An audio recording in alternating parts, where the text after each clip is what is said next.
It's going. It's going. We live.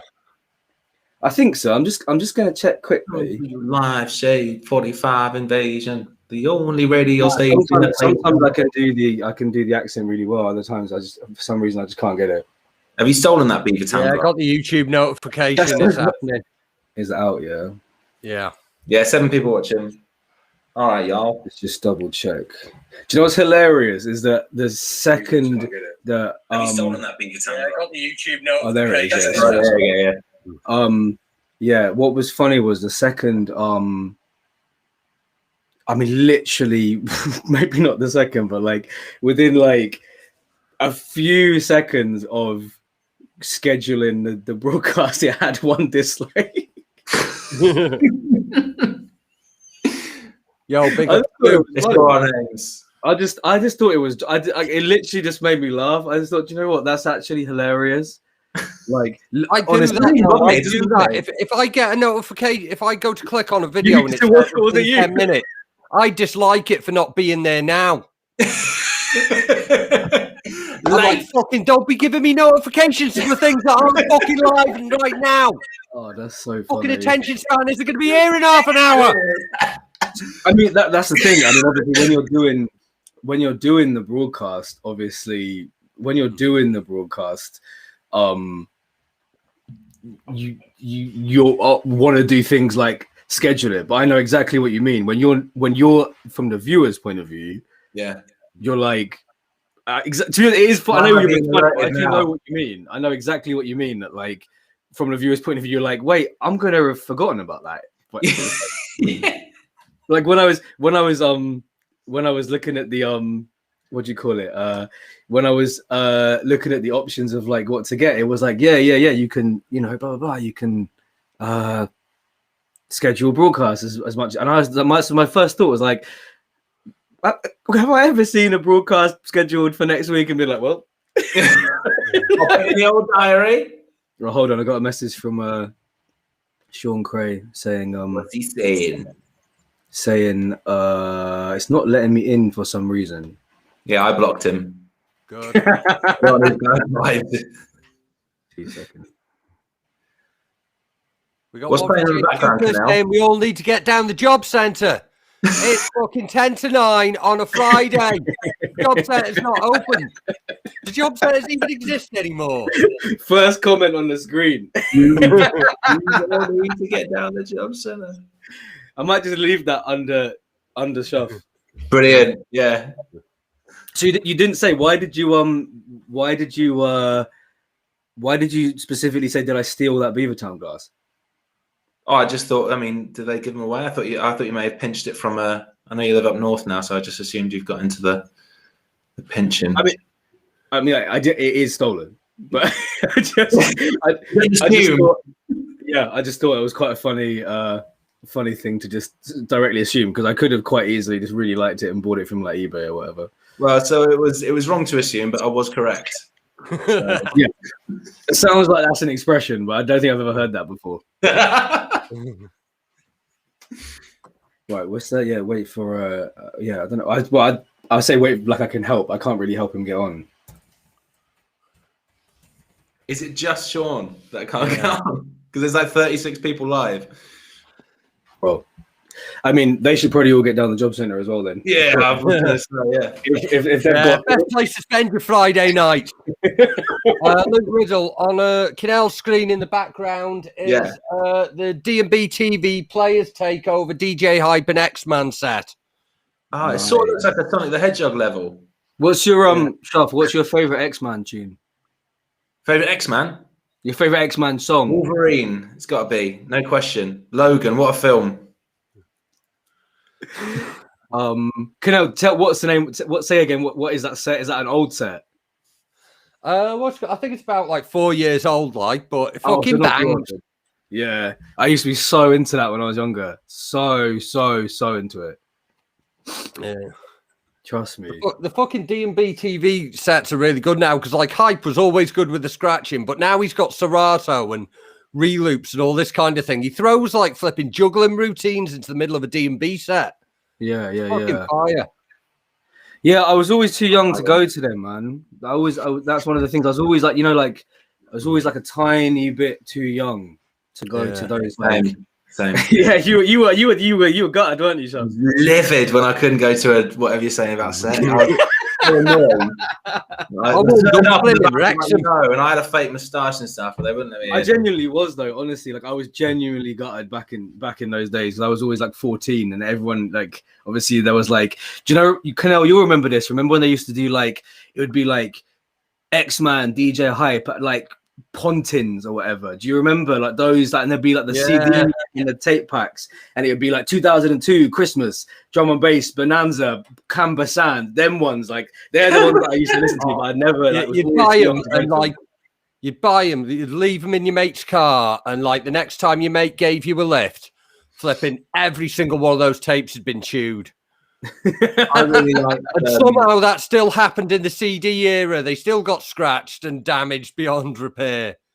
Is X-Man is he French? Because I found someone when I googled it. Oh no, not that. My favorite song by them is "Baby Allo." Yeah, definitely. And Clicky. Madanina Kudoro. That's my favorite X-Men songs. Good. That can be post battle when you two are friends again. We can take Shuff to a drum and bass rave. I'd love that. Oh, like everyone's eyes are so big. It's so happy. All the views, don't they? It's like no one is drinking alcohol. They've just got bottles of water. They're just this is so civilized. I love that. Beauty. Yes, what's good, Phil Pierce, man? You're right. Good to see you, man. Phil Pierce. So yeah, shouts to everyone watching. We're gonna do a couple battles per night. So we're doing Kinell. I think now. Fuck. Yeah, so we should get Matter and Lazy on in the next like 5-10 minutes, and then do those two, and then next week get into the rest of the battles. But yeah, big up everyone for tuning in on halftime and that. Everyone's doing well. I'm just trying to give my guy Sean a couple more minutes to see if he can get on so he can help mediate with me. If he can't, we'll begin. To be fair though, I'm happy. I'm quite happy reminiscing about about tape packs and CD packs, because obviously me and Shuffle have had this conversation, multiple times. Oh, too many times for me to have it now, definitely. Okay, I wouldn't rehash it again. What kind of stuff have you been writing recently then? Have you been doing any more kind of like concept tracks or anything, Shuff? Yeah, bits and pieces. The odd sort of concept track, and yeah, bits and pieces like that. But I mean, mostly just sort of working on the second rhyme book and things like that. How far to completion is that now? Well, the first book was like 9,000 words, and this one's on like 22,000, and not even like a sixth of the way through. So it's going to be fucking massive because we've set hold on, it's right. Say that again. So the first one was 9,000. First one was about 9,000 to 10,000 words, and this one so far is 22,000, and it's about a sixth of the way through. Maybe like a fifth. 2,000 is about a sixth of the way through. There's at least 100,000 words going to be in this next one. Wow. And it's just fucking like. Is that just because this one has got more syllables? It's got more syllables, but also more like variations on the syllables. So like the first one didn't have any like prominent L's in the like rhyming ding. Yeah, because that's a tough one, isn't it? That's a tough one that people always disagree on, is the L's thing. Yeah. I was actually chatting with Breeze about this the other day. We were talking about it the other day because we were writing I can't remember, just some bullshit thing at like 5 o'clock in the morning, and I said something. Let's say it was like helicopter or whatever. Yeah. And he was like, that doesn't rhyme, and I was like, definitely does. And then we just had this whole disagreement over this one. See you later. Well, that was good, wasn't it? I am the captain now. Dave, fucking hell, he's got kicked out for allowing L's. Hiya. He didn't even notice he's gone. Yeah. Did you realize he just went for like 20 seconds? Oh really? Oh yeah. It just dropped you back in down the bottom. Yeah. But yeah, I mean, like you can think about those kind of things too much, really. Like if it sounds like it rhymes, then it does rhyme. Obviously, like in context and in the sort of practicality of using it in a rap or a battle or whatever like that. Then like if it sounds like it rhymes, then it obviously does rhyme. Yeah. It's more like when it's written down and you see, you read two things in succession that are meant to rhyme with each other, then that's when it starts getting a bit pernickety, because you want to see a rhyme as well as hear it. But obviously when you're doing something in the track or, in context, you can sort of finesse and bend words all over the place and make them work. So yeah, that's what I mean. Exactly. Like when you would never hear someone at like an open mic freestyling and clock that he rhymed a L instead of a, do you know what I mean? Like a P. No, you'd never pick up on it unless it was like glaring. You're right about when it's written down. It does. I guess it seems a little bit more like it's too different. So how do you feel? Do you always think that the L's do go with the other syllables or no? I try to like get rid of them as often as I can, because when I'm thinking about what I'm writing, I'm thinking about what the people around me are thinking of. And so like, obviously I bring up the L's when I'm talking about rhyming in the list and stuff. So I want people to realize that I'm implementing those rules myself. Yeah.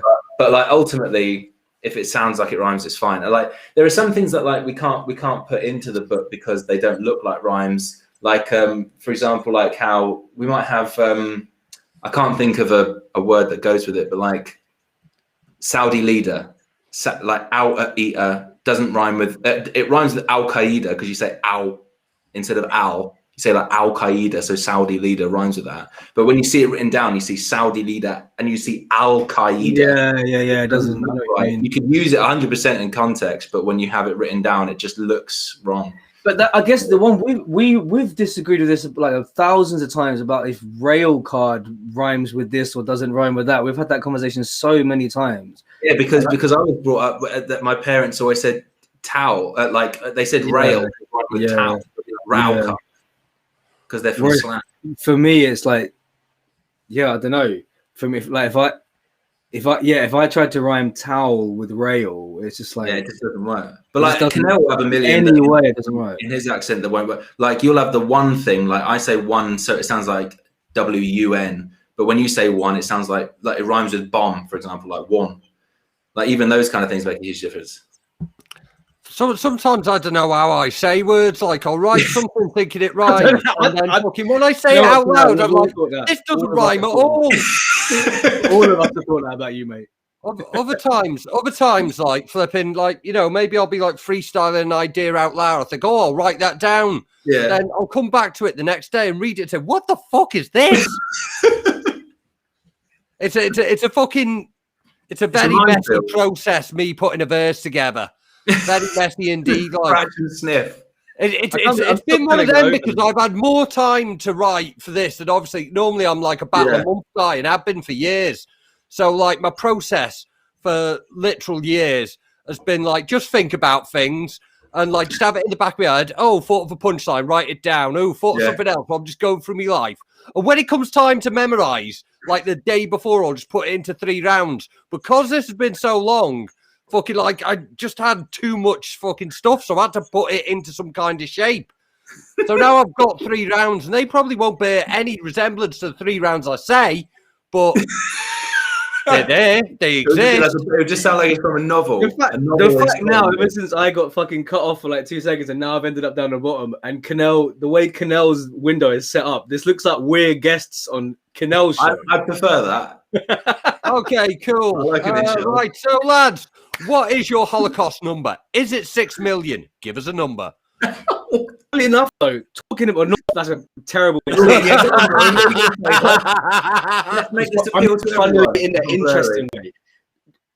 There is a high-profile battle rapper that did tweet at one point implying he didn't know if he trusted the Holocaust, and I was thinking about this yesterday.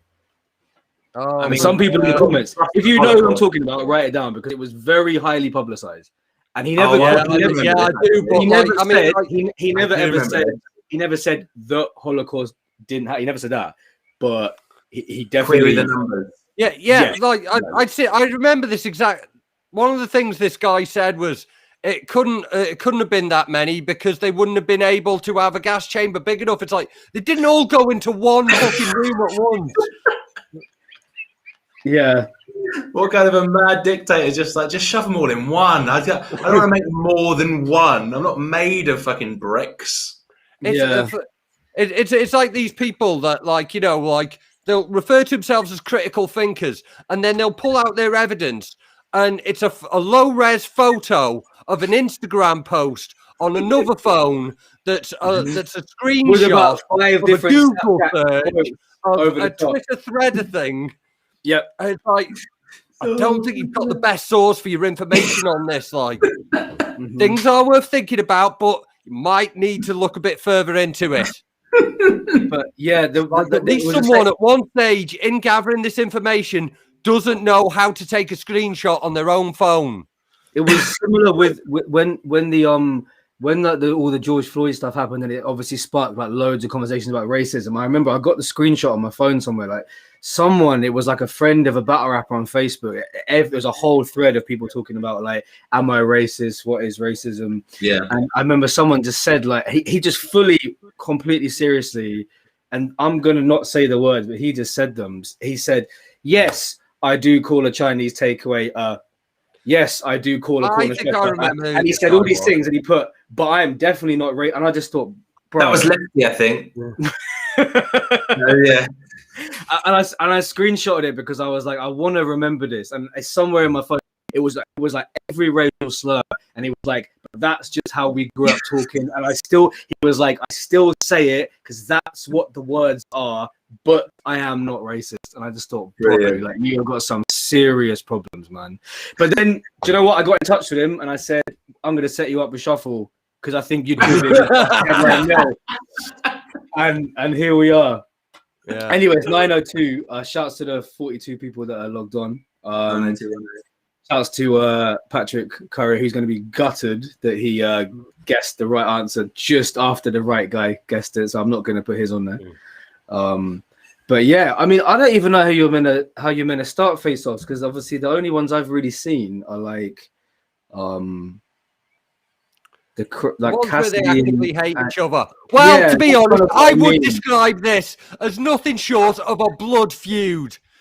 Obviously, I won the Big Prize tournament in the final, but it was me versus Zayn Aswai, but I only won 3-2. Yeah. The two were Kraft and Shuffle. Oh, I've written off this whole year as a blood feud to destroy them by a battle rap. Again, I did have that thought earlier, but I was too busy setting this up. I was thinking, I know Shuffle drove that battle, but to be honest with you, I didn't watch because I assumed Shuffle voted for you because you won. But Shuffle voted for Zayn. I did, yeah. So this kind of is. We might get some Cassidy Hitman action. I was setting up, yeah. I was setting up, making people think. Yeah. Yeah, this is it. I'm pretty sure Kraft was deliberately wanting to make sure I had an L on my record, but it didn't happen. Not this year. Not this time. So who do you remember who did vote for you? And so Shuffle and Kraft voted against you. Yeah, it was Quill, Sean Cray, and Danny Jack. Quill, Sean Cray. They don't really count, do they, as votes, I suppose. So. Quill, Sean Cray, and Danny Jack voted for you, and Shuffle T and Kraft D voted against you. The two champs who know more about it, yeah. It's sort of one of those, isn't it? Damn. So do you remember much about the battle shuffle? What do you remember the reasons you voted for Zayn, not Kinell? Just vibe. Just general vibe. No, I can't remember now. It was a while ago, but I don't know. I think it was just I don't know. Zayn is just Zayn, isn't he? He's just really, really consistently funny and mad and weird. And I think I just sort of preferred his material. You know, it wasn't. There was no beef, so to speak. Mm-hmm. But you know, obviously that's born some beef now. So you and you and Kinell have met. I mean, I lose track of who even knows each other, who doesn't. You and Kinell know each other or no? I'm sure we've met. Yeah. See, that's what I mean. Is that you're not even sure. On the Cashmore card. Yeah. That's right. We both on that. Yeah. Which one was that? He battled Pamphlet. I was battling demons. I battled Pamphlet. Battling demons. So I thought you meant the Shuff. I thought he was talking about when you and Marlo battled Tony D, and it was filmed on a phone. And in St. Albans. Was that where it was, St. Albans? Yeah, that was Pamphlet's I'm never battling again card. And then 6 years later he battled Kinell.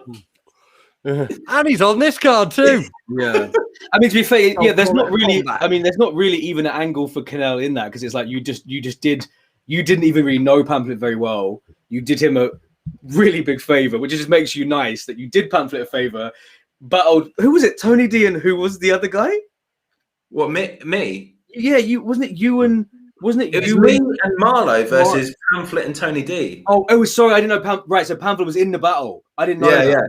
Okay, yeah. I didn't know that. Right, so that's and it's just that was our first 2-on-2. Are you kidding me? That was me and Marlowe's first ever 2-on-2. Yeah. What? It's never even been released. Well, yeah, that's the only fact I know about it. Was it before the Double L and Mickey? Yeah, before he got bodied by Mickey and Double L. Yeah. All right. So do you know what? Yeah, I shouts out Maxwell Palmer for actually probably sitting there being like, "Why the fuck are they all just talking shit about Pamphlet?" 15 years ago. Yeah. So yeah, good question. But yeah, obviously everyone watching, if you've got questions, please leave a comment. And is this Kinell's biggest battle? Yeah, is this Kinell's biggest battle? Yeah. Do you know what? I might even just get Maxwell Palmer in this fucking stream because he's doing a better job of comparing it than me. But yeah, Kinell. So yeah, let's go with that. As we can't front with any Cassidy Hitman energy. Yeah. I'd say it's possible. I'd say it's probably definitely like my highest profile in like UK battle rap, because like Shuffle's one of the only people I've ever been booked in with that has a big following, like outside of people who watch every single Don't Flop battle, or like like generally like if someone's clicking on a Kinell battle, they know exactly who I am already. This is going to have people watching that aren't familiar with me, and they're going to be horrified, disgusted. Yeah, so I guess the answer is kind of like you do think it's your biggest battle, yeah. So I guess I already been a lot of considerations that fucking, because like normally like fucking if you look at a battle like me versus Frankie Waps, anyone who watches it online knows who I am, but in the venue it's like, you know, there's going to be a lot of people that don't necessarily know me because they're more like local rap fans. So you know, you do things, you start off a bit of freestyle and win them over that way. This one, completely the opposite way round, because I dare say everyone who's in that venue is going to know who I am. So, like, I can't... Well, some people that have bought a ticket will not be myself. They'll know I'm, like, trying to change what I'm doing, adapt, and that. And people don't like that. This is what I've been saying to everybody about this is what I've been saying to Sean. But, yeah, Sean can't come on, so shouts out to him. He can't get on for some reason. But this is what I was saying to him. Obviously, Sean's battling Danny. That's what I kind of said to anybody this kind of asked my opinion on it, really, is that this event, to me, is one of those events that there hasn't been one in a while where it's a chance for, if you haven't got a name, as much as Kinell, you want to think twice thing, people do know you, like you said, but you said it yourself, you tried to take the words out of my mouth. There's going to be a lot of people at the event who really, before you being matched up on a flyer with Shuffle, might have seen your name in a suggested video or something, but haven't ever watched one of your battles. So this guy goes for, like I said, it probably does go for Sean battling Danny Jack, because Danny Jack, whether you rate him or don't rate him, he's got some really high view Don't Flop battles, and if you're into Don't Flop, you know him. Sean's only got one, so for him, same thing. There's going to be countless people in the venue who don't know him. Even say down to the Beat Fighter final. Let's say one of the people who wins the Beat Fighter final gets there, and it's one of the people that, to be honest, before the tournament has done nothing in Don't Flop. They're going to be there, and when I announce them in the middle, I'm just going to be like, yo, battling for £1,000, blah, blah, blah. Some people in the venue are still going to be like, I don't even know who this geezer is. But then if you kill it forever, you're going to leave a mad impression. So my question was going to be, do you think the bars you've written so far are better than your previous bars? I feel like I know the answer, but I might as well just ask you anyway. What I got so far, I'm very happy with. But like I say, I've been dealing with these extra considerations because, like I say, I can't be watering myself down or changing what I'm doing because it won't go over well with the people in the building, and they'll know that I'm not being me, and that'll sort of damage whether the crowd's behind me or not. But it's also like a big opportunity to get more of a fan base by appealing to the people who don't follow battle rap regularly, but occasionally type Shuffle T Don't Flop into YouTube. So that's a big consideration that I haven't really had before. Because I mean, obviously, I've battled like battlers that have got a big following, But the thing is, like, Shuffle hasn't got that many battles either. If you're battling someone like O'Shea, who's a bit of a legend, fucking, you know, it's like it's a good battle, but he's got so many battles that if people type in O'Shea battles, fucking, you're gonna be way down at the bottom, like, unless people are searching for you independently. So this battle is very big in that it's going to allow me opportunities to make a name for myself that I wouldn't really be able to get anywhere else. Like, that's dope, man. Right, before we continue, Sean's actually managed to get on, so I'm just gonna add him on now before we go into the next bit. Right, but you might want to turn your camera on, bro. I'll be 1 second. I'm just gonna oh, here he is, 480p, Sean. Yeah, jeez. Try and yo, bro, is there a setting where you can change it to 720? Yo, Mars EXE, don't worry, I'm trying to deal with that. I've had to go on my phone, that's why. Oh, is it? Okay, hold on. Yeah. Okay, so is Sean in a sauna?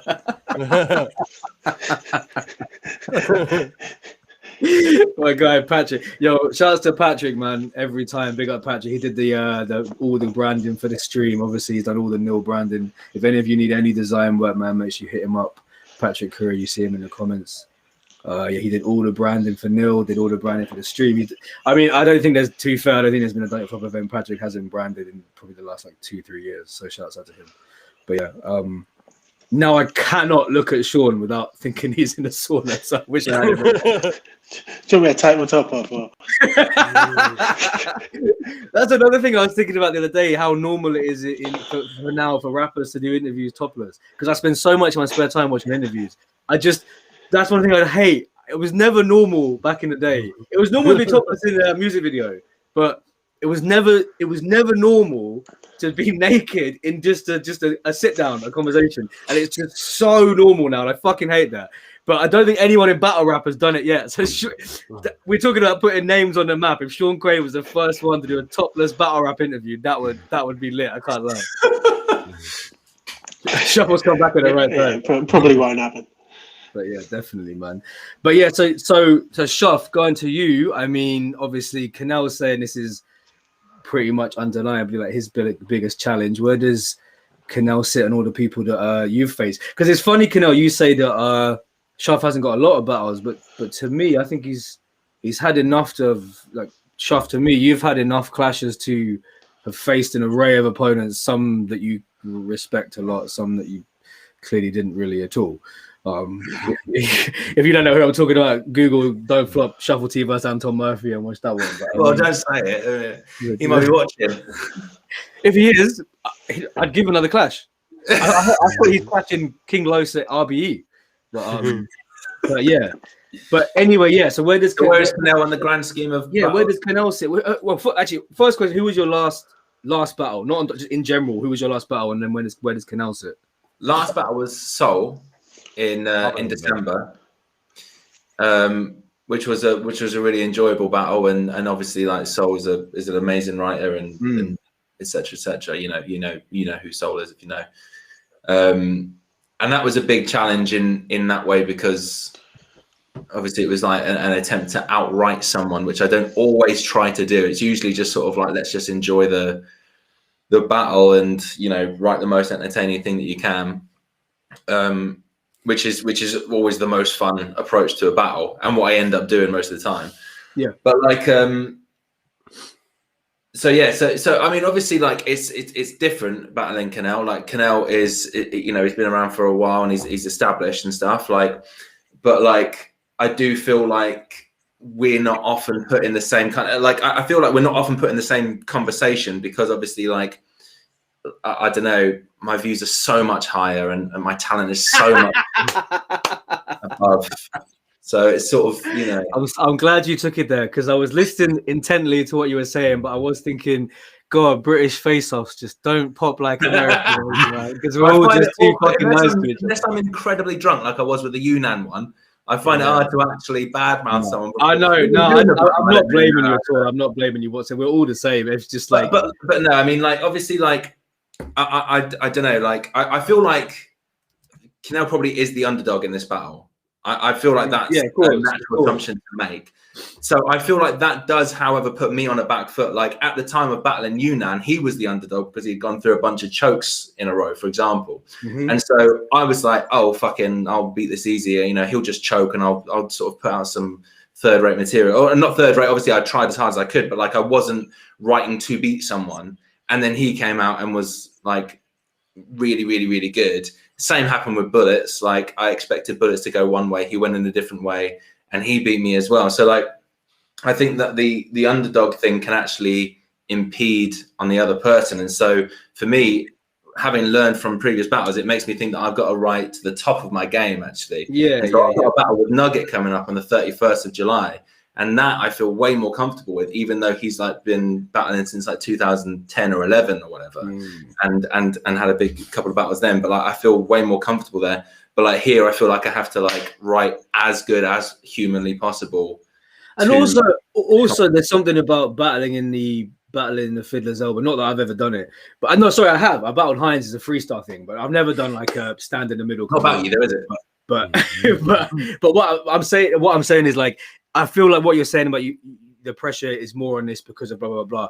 I think also that has something to do with the fact I'm not being a dickhead saying because it's on Don't Flop. I don't mean that. I mean because of specifically it's a big event that is at this venue where everybody coming is expecting the best, and I've sold it like it's the best of the best. I haven't been on my fucking Instagram being like, oh yeah, we're back, like life's okay. I've been on there like saying we're about to really get it. Well, look, it's the return. It's the first big like sort of battle rap event in a place that is like exactly. And it is a Don't Flop thing. I'm not going to do myself a disservice. I'm not going to do us a disservice. It is, what I mean, it's a big deal for many match, which is a big deal and stuff. And so like, obviously, like I've never been in one of those as a one-on-one, so that's sort of like something that's going to affect the way that I write.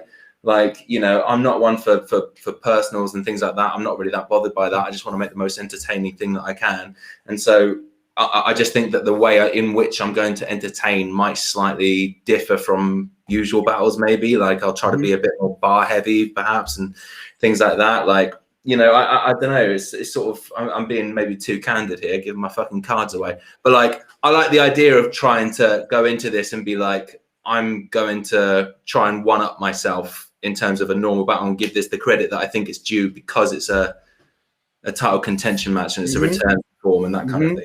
Yeah, it's a return of like, and to be fair, if we're talking about looking at the names that are on the flyer and the way it's laid out, and like you said, the fact is that you're a contender. You did make a joke about having more views, having this. If we're talking like theoretically, really, you're meant to be the best battle rapper battling that day.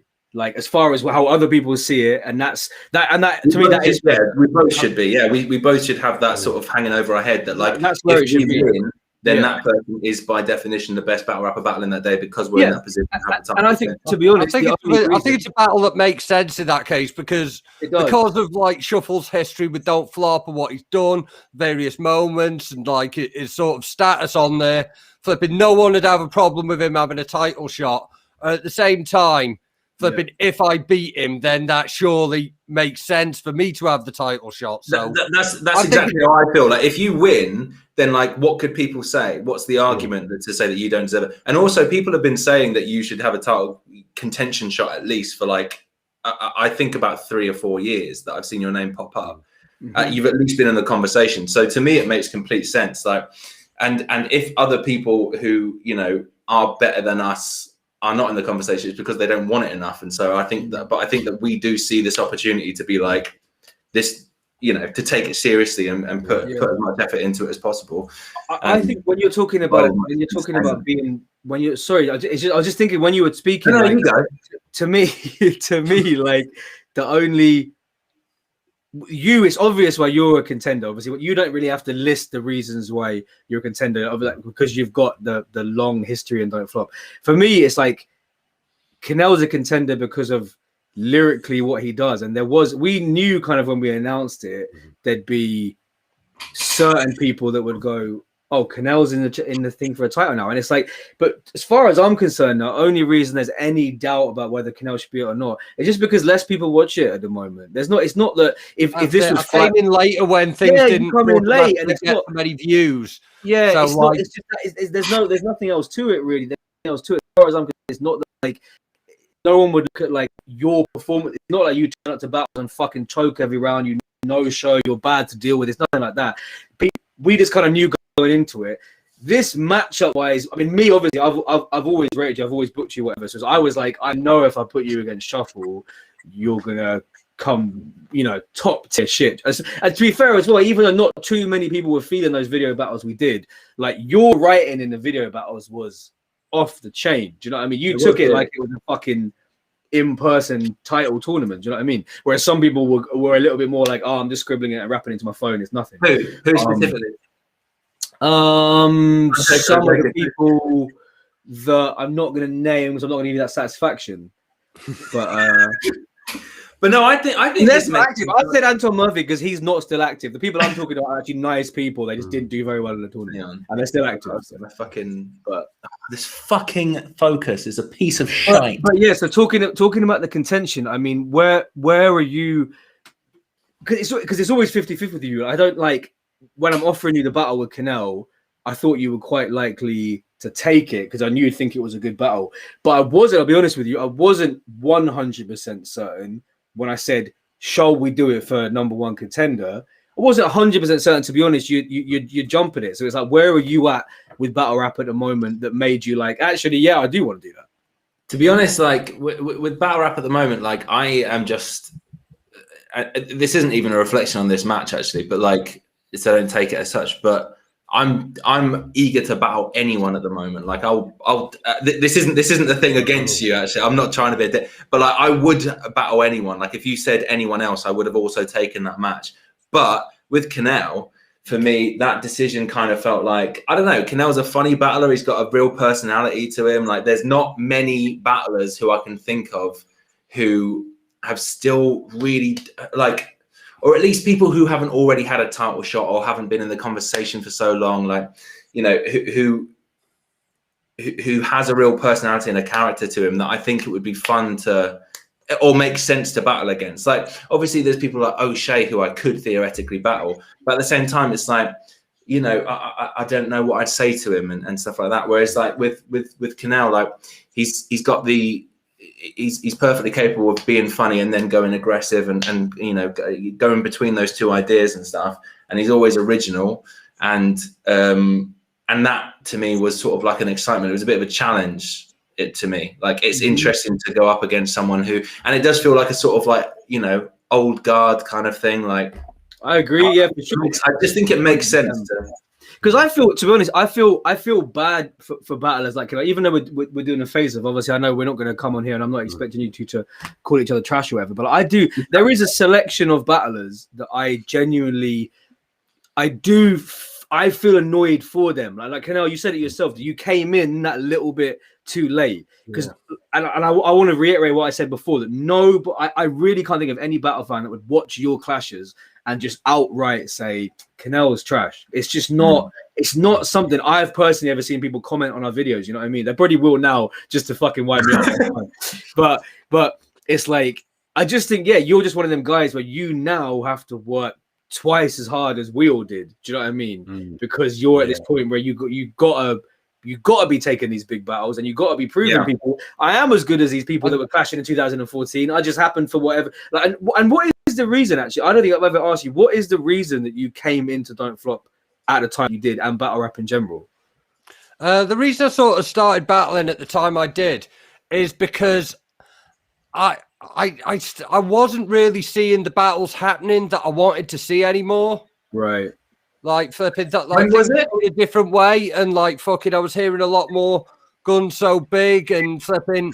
That was like a shit phase. You're right. That was a shit phase. And like everyone, it was like a long-term forum guy was like flipping, trying out, and like, and suddenly I thought, hang on, flipping.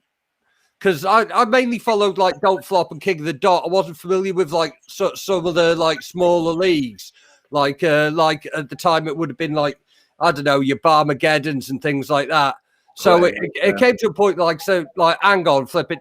If people aren't making the kind of battles I want to see, I'm going to fucking make them. And then my mates can watch them. Mm-hmm. And that was just the initial impetus. And then, you get the bug and think, hang on, I could do this better. My style's never changed, but I've always tried to do it better and learn things. And just to get a rep says, didn't Kinell join DF when Ronalds died? What should we call it? I think there was a bit of crossover. What year was it?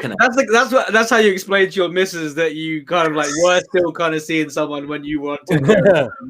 May have been. You sound guilty as fuck saying no. You haven't got to be guilty, man. You're a free agent. I ain't signed you. It's fine. Yeah, when was it though, Kinell? When you started battling? I think my first one was 2015 on Clash Money.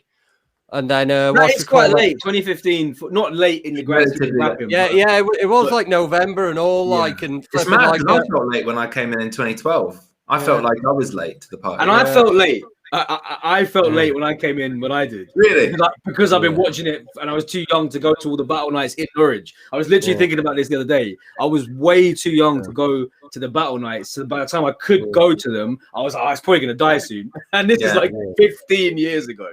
Well, Papa Doc said that he felt late in his interview with Future. But I didn't go to a private school, and Koolez did, which is why I managed to drop a bar that I wrote in 2 seconds on the fucking train on the way down, and still people quoted to me, "Oh, bro, I remember when you clashed Koolez and you said Langley School, Google it." I'm thinking, bro, I just said, yeah, it's an all right bar. It's not amazing. It's just, do you know what I was thinking the other day? The school he went to. Someone told me. Someone was like, "Ah, you guys, you're so quick-witted. You're so quick." And I was like, "Do you think this is freestyle?" And they were like, "Oh, is it not?" And I was like, "No." I was thinking, the battles get announced months in advance sometimes. Like, what do you think we'd be doing? Like seeing, Shuffle T versus Kinell, just going, I shouldn't think of any rhymes yet. I'll wait until the day and then I'll think of some rhymes. I mean, I always think the amusing thing is that people think it's freestyle because of 8 Mile, but in 8 Mile, he writes. He literally cheats in that film. There's a fucking montage of him writing for his I think he's writing bars, though. He's writing bars on the bus, I think. Yeah, the poster is him reading bars off his hand. There's a whole song where he says he forgot the words he wrote down. That's true. Me and Marlo have had people go, when you did that one against Wizard and Scissors, how did you do that? How did you? And I was like, wait, do you think we improvised rapping in sync? You think we're that good of mates? There is even Ant and Deck can do that. There's no way. But people genuinely think that we were like winking at each other, like, let's do this, and then just go into perfect synchronization and rap freestyle at the same time. It's mad. You're going to see loads of numbers drop off of this chat now where they realize that it's not freestyle, it's not real. Battle rap freestyle god 1935 or whatever. I'm done with it now. I'm over it. I was in the queue back 15 years ago. Would you agree that part of the issue with battling is that too much is expected from battling? Because I'm going to be honest, I'm not sure if I even understand what that means. Yeah. I think I know. Because I think they're saying, like, back in 2011 and 10 and 9 and 8 and 7, people were battling and it was just like doing it for your mates and having fun. And there wasn't as much attention. There wasn't like a wider audience that anyone was worried about. It was like rapping for the people who were in the room and the dedicated fans of like 10,000 max who were going to watch it online. And now it's like everyone's desperate to have their battle go viral and like, if this went viral, and you know, so they make it as applicable and try to make it sort of like on the, you know, so everyone's really bar heavy these days because they think, well, that's what Grime's about and that's what this, you know. So I think, here he is. Yeah, I think like one thing is like like battle fans these days, they generally start off by seeing like something really amazing, like a disaster battle or something, whereas like fucking like, you know, most like before that, like the first time I saw a battle live was like, it's like an open mic night and it's just 2 guys with like this shit punchlines that they did at another night in another city, like recently that they're allegedly freestyling. Like, so like people like introduced to battling at quite a high level. They don't realize there's people as shit as me stinking it up. Thoughts, Matt? You battled him. So how's it? So yeah, to be fair, where is it? Yeah, Jack Carlin says, this is too nice. Are you going to lyrically stab each other? Fucking hell. So what? Yeah, what have you obviously doing research on each other? What have you kind of disliked about each other's shit? Because I'm sure you were fans before, but now you're nitpicking like a motherfucker. So what stuff have you found about each other that you don't rate from your, without giving away your angles, obviously, if that is possible? I don't do any research in the slightest, and I don't fact check anything. Like fucking another believable statement from you. Yeah. Like, if you find something out, then you've got to explain it, and you've got to waste bars explaining things. If you find something out, you've got to explain. I'd rather just fucking talk about shit that everyone in the room's fucking aware of. I love it. In fact, I'd rather fucking like.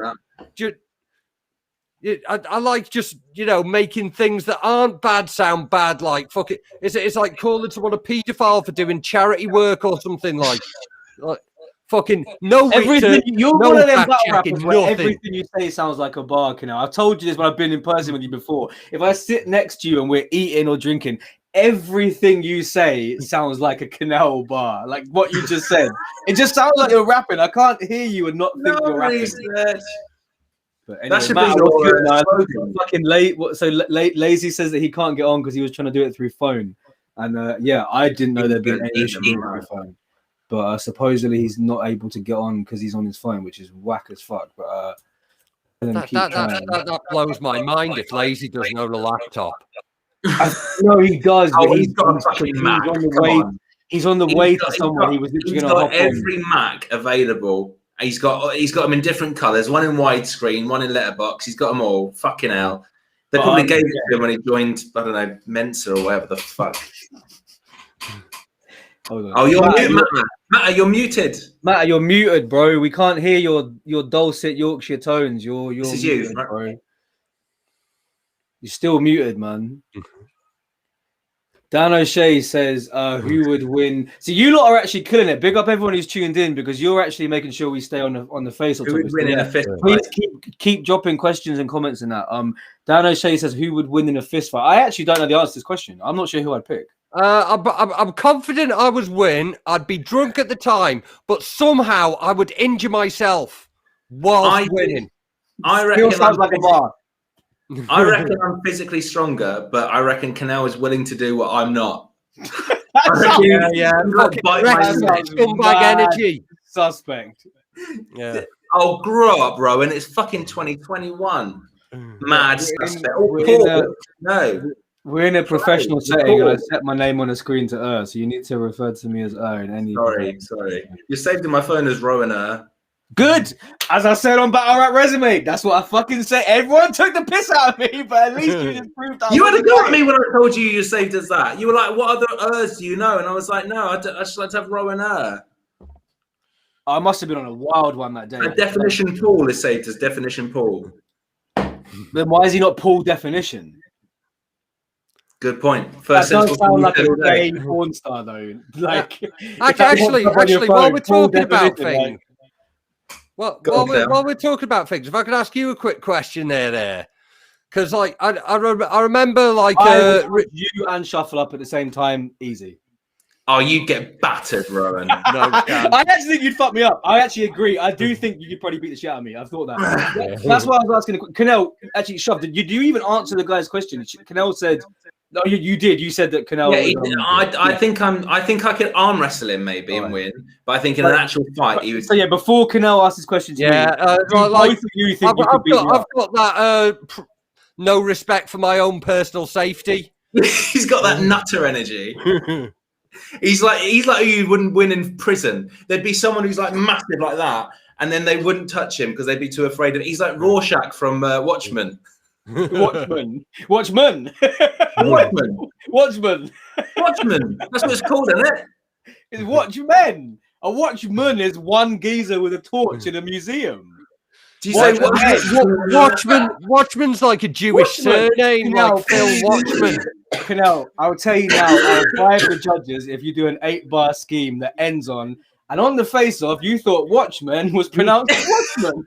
I'd be so embarrassed. I don't know how I'd come back to that. I'm gonna have to craft that now. Matt, we still can't hear you, bro. Oh Still my god! Oh, okay. Yeah. You only work with the Bloody mic. hell. That's how. I have to That's bring out the really hardware. being hip hop. Where's it gone, That's being. That's For some reason, yeah, it's I've got the laptop Focusrite speaker, condenser so that I everyone I has. love it. I fucking yo. love it. This is bringing Matt, back that turn old your school mic hip-hop up, bro. It's feel so that we quiet. had. It's What's so cracking, quiet. everyone? Bang the gain up to like 25, bro. It's so quiet. How about now? Yeah, that's you literally went to 25. I was exaggerating. Put it down a tiny. Yeah, we can hear you. What are you saying, man? How you doing? You're right, yeah? Yeah, I'm grand, mate. Good shit, bro. Good shit. Who do you think would win? I'm gonna put the question back up on the screen. Who do you think would win in a fist fight between Kinell and Shuffle T? Oh, mate, Kinell all day. Fuck off. I mean, Kinell- like, come on, mate. He's got that prison yard look about him. That's what I said. Yeah, Kinell He gonna come with absolutely 3 got that Marlow prison yard rounds. look I about can't him. see Kinell doing that. and I reckon he's deaded most of his nerves. Yeah, throughout yeah. the years, so he doesn't feel much pain, emotional or physical. Yeah. Killing the emotional was what killed off the physical, but they're all dead now. That's I'm just it. gonna put this on screen. Where did that? Are you using Gunther like Nem's "fuck your life" Gunther? Because if you are, big up for you. Massive shouts to anyone who's still using Nem's terminology in 2021. I know I'm gonna get a voice note from Sean later, like, bro, right? Like, there's literally no need to put that on the screen. It's funny. I thought it was funny. But yeah, so Matt, since Lazy Ass Jack can't come, unfortunately, do you think you could beat Lazy Ass Jack up? Oh, he's got the reach on me, definitely. But you know what? A couple of quick, swift body blows and make them lanky legs wobble. You could definitely hit him you could kneecap him. Oh, mate, Yeah, hit him easily. with a lower cut. He looks very brittle. Yeah, he does. He does look like a fucking. He's like a sort of Brighton Rock. Yeah, he's his like, arms he's and like a legs. glorious statue that would just shatter into pieces with one tiny shove.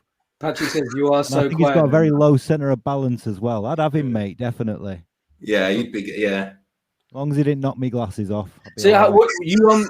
what do you think about Kinell and Shuffle then? Who, if you had to pick a winner right now and upset somebody, who would you upset and who would you say wins? Are we talking a battle of fists or words? Hey, lyrical swords, bro. That's Lyrical, straight up. I think Shuffle's got it lyrically. You know, just based on the base. You know, just based. He has on to say that, doesn't he? Because I beat him in the 2-on-2s. Exactly. So if I, you know, otherwise, Exactly. I've got to maintain some fucking some pride in it. Jesus Christ. That was No one could beat Shuffle. I mean, he's the best there is, and that's all I hear about. It's the only reason I lost to him. Shuffle. There's no shame in losing to the best. Exactly. Shuffle is tough to beat. Shuffle. You there's bare times we've been drunk and you've been like, I would have fucking battled you, bro. And I've always said to you straight, what? I don't know what. I actually genuinely salute anybody that takes a battle with you or Marlo and comes up with something. Because you can go the Wizard or Scissors route. Wizard or Scissors didn't try and be clever. They went down the like, this is what everyone's expecting us to say. Yeah, and we're going to say it. Whereas other people always do to not even the best of their ability and still won. They just sort of like rolled. You know, steam. How did you, Matt? I mean, this we're going back 4 years now, but I mean, like, did you find Shuffle and Marlo hard to write for? Yeah, man. Yeah. Because you did your thing in the battle. It was a good battle. Take an original approach. Amazing. I mean, like you say, Wizard and Scissors did their thing in their own way a bit. I kind of wanted to take an original approach, but you know, some approaches work better than others. I honestly think that like I can think of 10 ways to beat me, but I'm not going to say it. Obvious. I can think of 10 ways to beat me. Like, you're easily beaten. Do you know what I mean? So have 10 other battlers. You know, like every clash I've ever done, bro. Every clash I've ever done. Can you name like 5 of them now?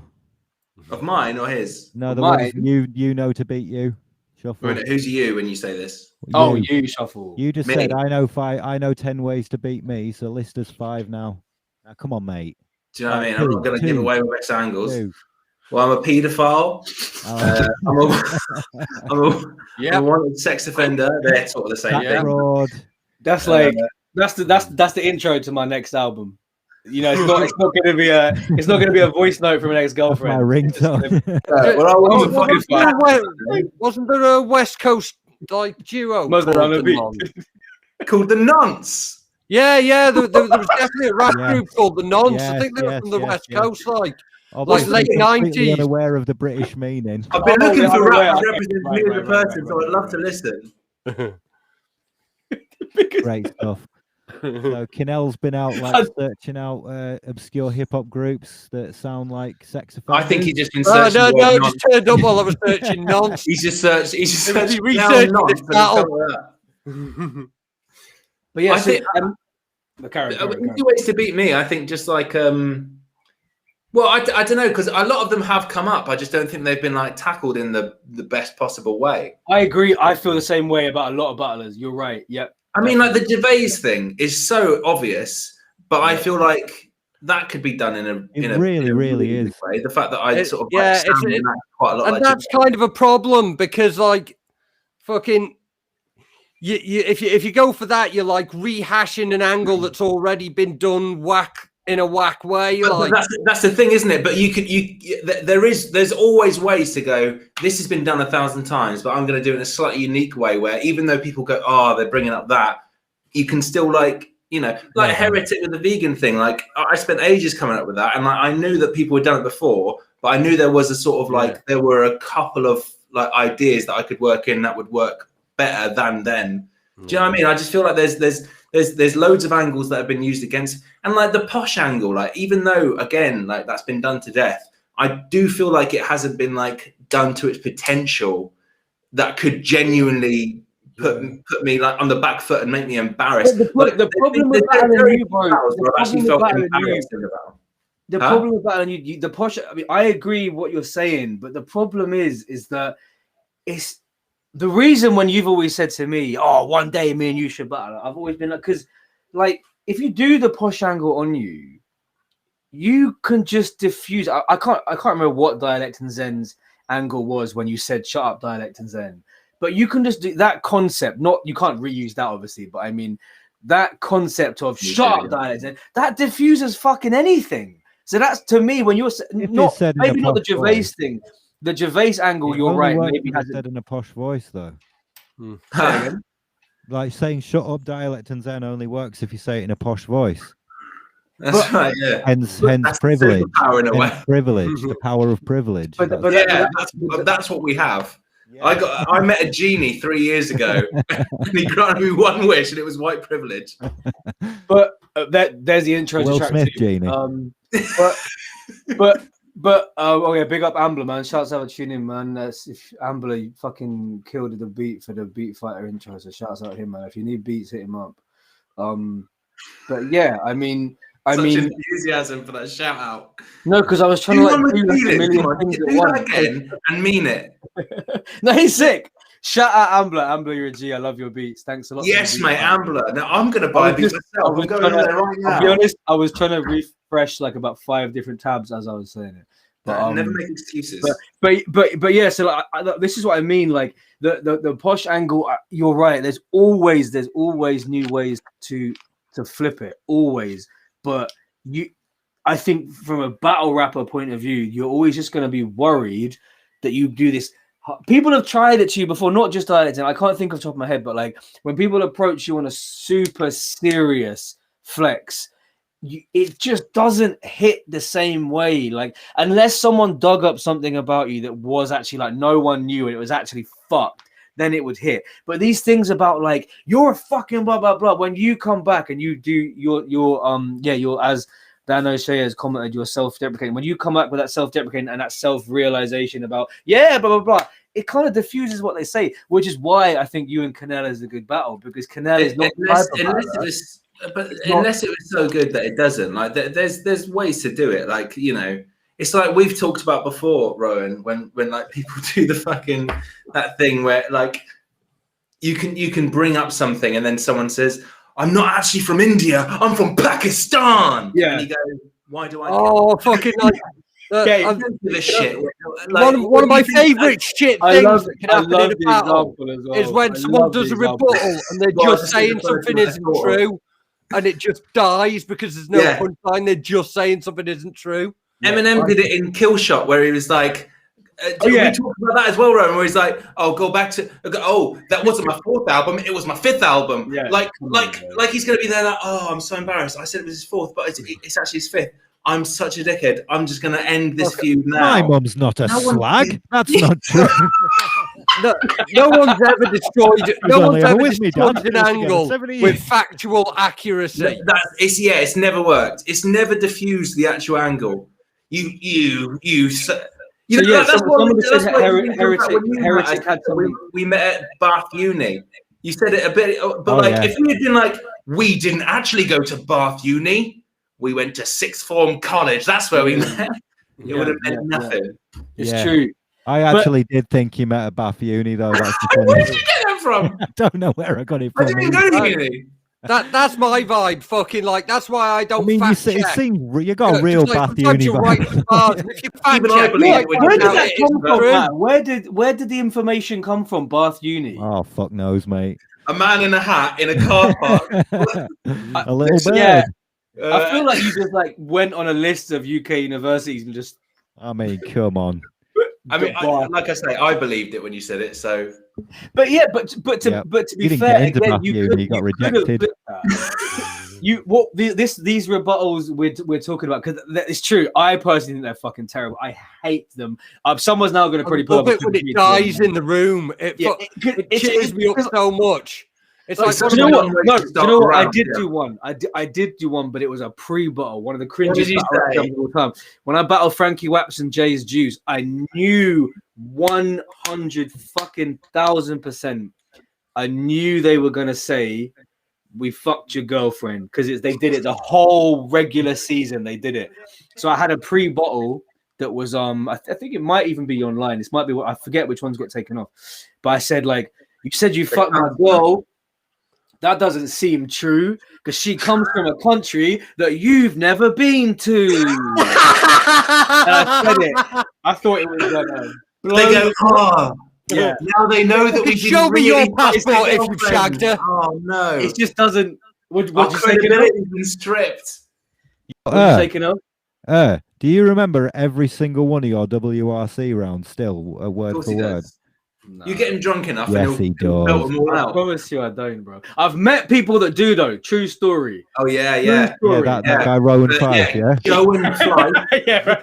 Growing Life. He knows them. No, I met some. I tell you when Shuffle T and Marlo battled Verb T and Joker. He might have been watching the stream, bro. That was one of the most surreal moments of my life. When Shuffle T and Marlo battled Verb T and Joker Star, that was in Plymouth. I know it because it's the only Don't Flop event we ever did in Plymouth. Was that guy? Remember? And that geezer cornered me, and he knew he was like every word of my battles. And he was like, "I need to show you something." And we were all like, "Okay."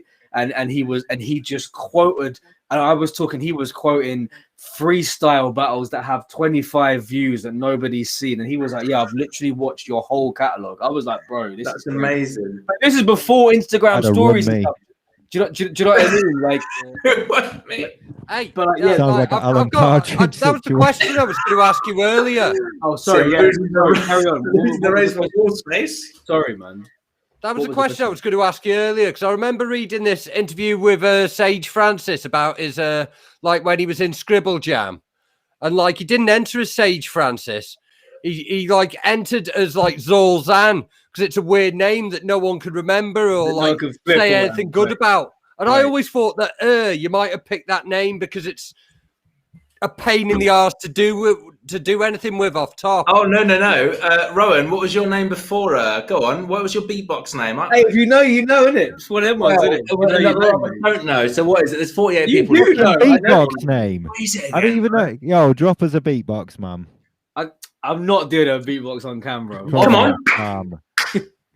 That's another thing, though. That when I used to beatbox all the time, when people go, "Oh my god, do you beatbox?" and they do that, you know what I'm gonna do. The student in a smoking area, white girl who's just got up to uni and she's having the best time of her life. Oh my god, let me put your hat on and go. Boom, yeah. Oh my god. And you're going to give her a rude awakening of what the real world is like. My god, it's the same as when they're like, "Oh my god, you rap." My name's like Sarah. Put it in a bar. You can't think of anything to rhyme it with. So you're just like, Sarah's over there. Yeah. I hate that. When I was working in an office about 6 years ago, I remember some guy at a party being like, "Go on then, freestyle." And I was like, "I don't really do that, mate." I was like, "If we meet up in a month from today, then we can do a battle." And he was like, "Right, I'll freestyle here." And we were and he was just shouting into my ear like that. "Yes, I am the lyrical MC. Everyone comes and they'll never beat me." And I was just going, "Yeah, very good. Yeah, oh, that's good what you did there." You don't want to be like, you can't do it, because then like, you do better. And I'm like, well, I can't really, but that's why I'm not doing it. Yeah. So what's happened to me is like particularly when I was just starting off, so I try and make me excuses now. But like someone would say something and I'd already have like a horrible insult for them running through my head. And like fucking the kind of person who asks that question isn't fucking a battle rapper, and you just might upset them. They're not used to this. I did occasionally. So now it's like, oh no. It's not I only do insults. I wouldn't want to insult you.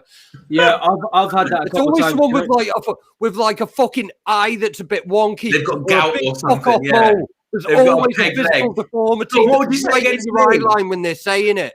The one that happened to me was it was actually in Brixton Jam, bro. Yeah, when I was about 17, 18, in Brixton Jam, and I remember battling in the smoking area, and exactly that, and I remember it was Stig. Stig was there, and this guy was like clashing everyone. Yeah, he was some like proper roadman. Yeah, he was clashing everyone. Me, when I was 18, I didn't give a fuck. I thought I was the best rapper in the world, whatever. I'm sure you find that really hard to believe, but yeah. And I remember we were in the smoking area, and I remember me going to jump and start being like, "You're a fucking pussy," or whatever. And I remember Stig stopped me, and Stig was like, "Bro, I'm gonna be honest, it's not worth it, man." And this is your day.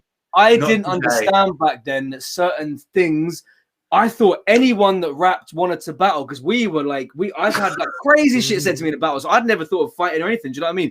So like to me, I couldn't process that you'd be battling people, but you wouldn't be able to take it back. And I'll never forget Stig like fully put my hand in his chest and was like, "Bro, you're in the middle of Brixton.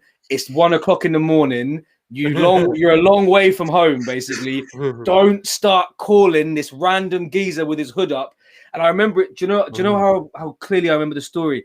I remember the guy was like so angrily rapping. He had like white bits at the side of his mouth and everything. He was going so ham. And I was like, there's so much I can say to this geezer. And I was like, I'm going to take this older guy's advice and chill. And he probably saved my life that day. Because I would have said one thing, like, "Where's your fucking hoodie from?" And it bang, out, done. Do you know I remember doing magic tricks to people in Fabric's smoking area, and I was doing a trick to this guy. Just appeared out of smoke and said, "Stop, mate! It's not worth it." and then I did a card trick, and I was going, because this was I must have been like 19. What year would this have been about? Huh? What year would this have been about? Oh my god! I mean, I'm 19 now, so it's about 11 years ago. So 11 years. 2010, and I was in the Fabric smoking area. And I was doing tricks to get cigarettes with people. I was like, if I can do a trick on you, I'll get a cigarette. And I did one, and some guy was like, "You're a fucking cheat, mate." And I was like, "It's just a trick, mate." He was like, "You're a fucking cheat." And I turned away, and then I turned back, and Marlo and someone else were holding him back from battering me. And I was it Kinell? Was it Kinell? Is there any chance that this was a night when like the Scratch Perverts were playing? Yeah.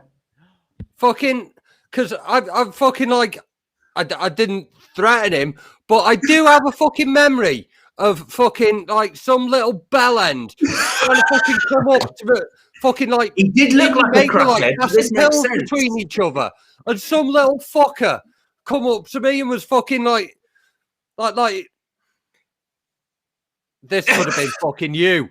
You could have been trying to fucking mither us with a fucking cigarette trick when we were trying to fucking This is like Ross finding out that I was Phoebe just thinking that when he was the a Phoebe kid. thing. I was just give me a fucking money, punk.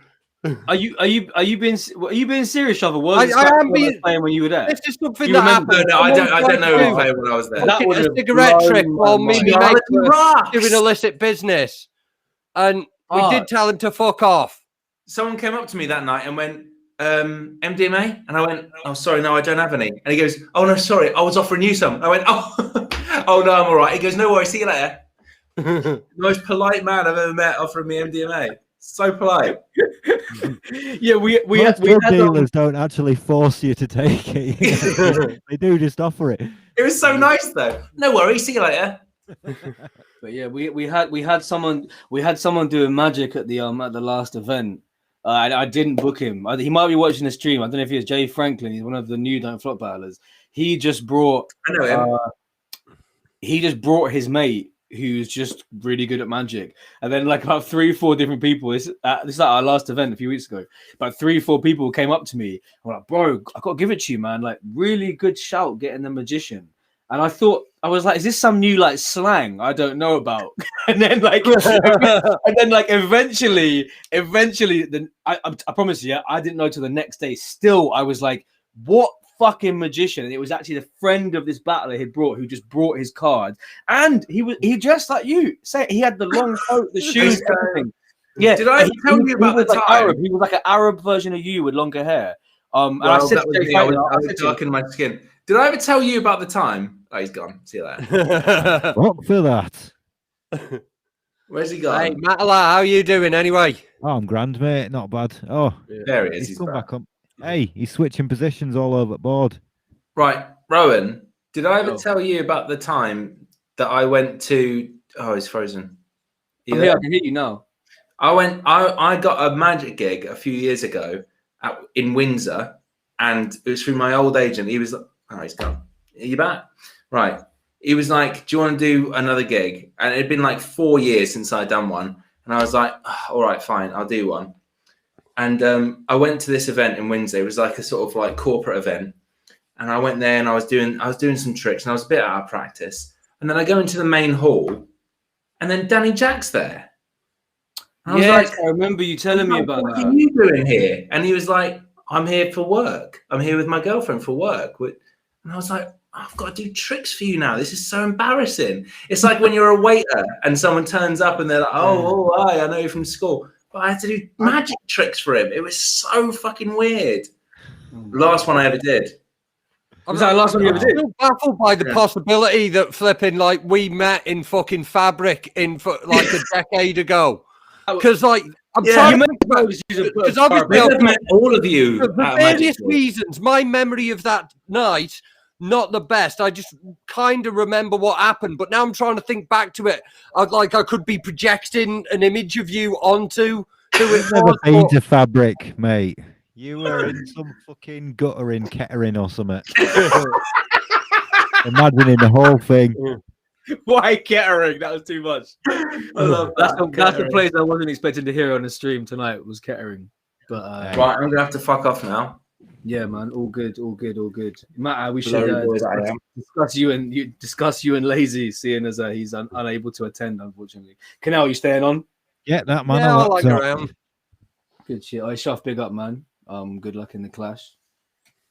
I'm just gonna quickly hit refresh on my window because my chat thing has disappeared. Give me 1 second. Wait, what are you guys doing then? What are you guys doing? You just staying on live? He's gone again. Fucking hell, mate. Because he tried to remove you from the chat and removed himself. What are you guys doing now then? Are you just staying on? Yeah. Yo, 1 2 1 1 1 1 1. Can you hear me? Pat, Matt versus Kinell happened like twice 1 year. No, I once. I thought that battle recently, you know, in research. In research. It was missing the all important third round. Shuff, you sound like the way you're asking if we're staying on. You sound like you got a FOMO, man. You're like, are you? What are you doing? I actually do. I'm like, you having a good time. Why have you got to go? The face-off hasn't even started. This was just the intro. I was just gonna have a wank. I just Hello, stop you, mate. Like, fucking like that journalist guy you do. It's already blurred, so I mean, if I get it out, you're not gonna know. Like that Exactly. If we journalist guy screenshot it, doesn't you're realise completely his camera's still unidentifiable. on, so he's just there having a wank with a big light on in a Zoom meeting with But, the big light on. That's But, right. Yeah, People want to see. So, Matt, you on that guy. Shaf, sorry, this is kind of playing on my heart. Are you going or are you staying? I'm gonna stay. I'm gonna go for a piss, get a new beer. Should I stay or should I go? Right, so right, Matt, we can chat to you whilst, because that's actually hilarious that we have like video proof of Shaf having FOMO of not being able to. This is what I said to him earlier. Yeah, that's what we can talk now. Shuffle's gone for a piss. Finally, I'm option B. As soon as he gets back, you'll be talking to him again. I get No, it. not at all, mate. It was just. I get the hierarchy. It was more like I kind of expected Lazy Ass Jack to be able to be on as well, so we'd have all the different windows, everyone talking shit to each other. But he's kind of fucked up the base here by only taking his phone out or whatever. But anyway, so yeah, you and Lazy feels like one of them battles that like would have already happened at some point at some event. I actually genuinely like Googled it before I hollered you both. I Googled it to be like, have they actually battled? But then I'm actually glad you haven't because it's a sick matchup. I'm glad we haven't as well. I'm gutted we're going to though. Yeah. But so what were you? How aware of him? How were you? Yeah, no, I knew about him. I've seen a few of his battles. Yeah, just sort of like he's one of those. How long's he been doing it now for? He started like not long before me. Like, and we were both on Ronald's together for ages, so I've seen his evolution. Yeah, he sort of seems like one of those perpetual up and comers. You know, there's certain people who just get stuck with the title of up and comer and never really manage to shake it. Well, it's because of what we said earlier, man. About it really depends on when you come in. If you come in when it's at its absolute peak, you have like one battle, you're no longer an up and comer. But if you come at it when it's kind of in like a lull, you really got to work twice as hard. So I agree. I know what you're saying. Yeah, he is kind of like you said, a perpetual up and comer. But what do you think of him taking his name out of it and like where you think his name kind of ranks against yours? What do you think of his actual bars and his writing? Mate, all right. I sound like an arsehole here, right? But I've seen a bunch of his battles. I can't really quote much. It's it's just you know what I mean? There's just a lot of people who I'm just a bit about, you know what I mean? No strong feelings one way or the other. Yeah. I'd rather somebody absolutely love me or fucking think I'm the shittest bastard ever. I'd hate for somebody to be right down the middle about me. Where do you think the fans see you then? Where do you, after all this like time, where do you think your name sits yourself? Oh mate, I've got my own niche, you know what I mean? My own pocket. It's completely apart from everyone else. It's not below or above anyone else. It's just got its own thing. And that's for people who like sarcastic Yorkshire bastards. Yeah, I mean you've still got the record of never choking. I mean, you had that slip in the 2-on-2, didn't you? But that was like yeah. You had like a moment where you forgot your bars, but apart from that, like that's kind of like your USP of like mate, my wow, that's great. My ultimate selling point is that I don't forget the things that I wrote. Brilliant. No, I mean that sounds like a bar. We don't forget the things you wrote down. Great memory, that lad. Yeah, I mean it as a compliment that you just always got the bars locked. Like always. Yeah. There's never a worry that Matt is gonna like. So when you even had that tiny stumble in the 2-on-2, it was like, shit, man, Matt is forgetting his bars. What the fuck? Like, then you pulled it back quite quickly. Yeah, man. But always pull it back.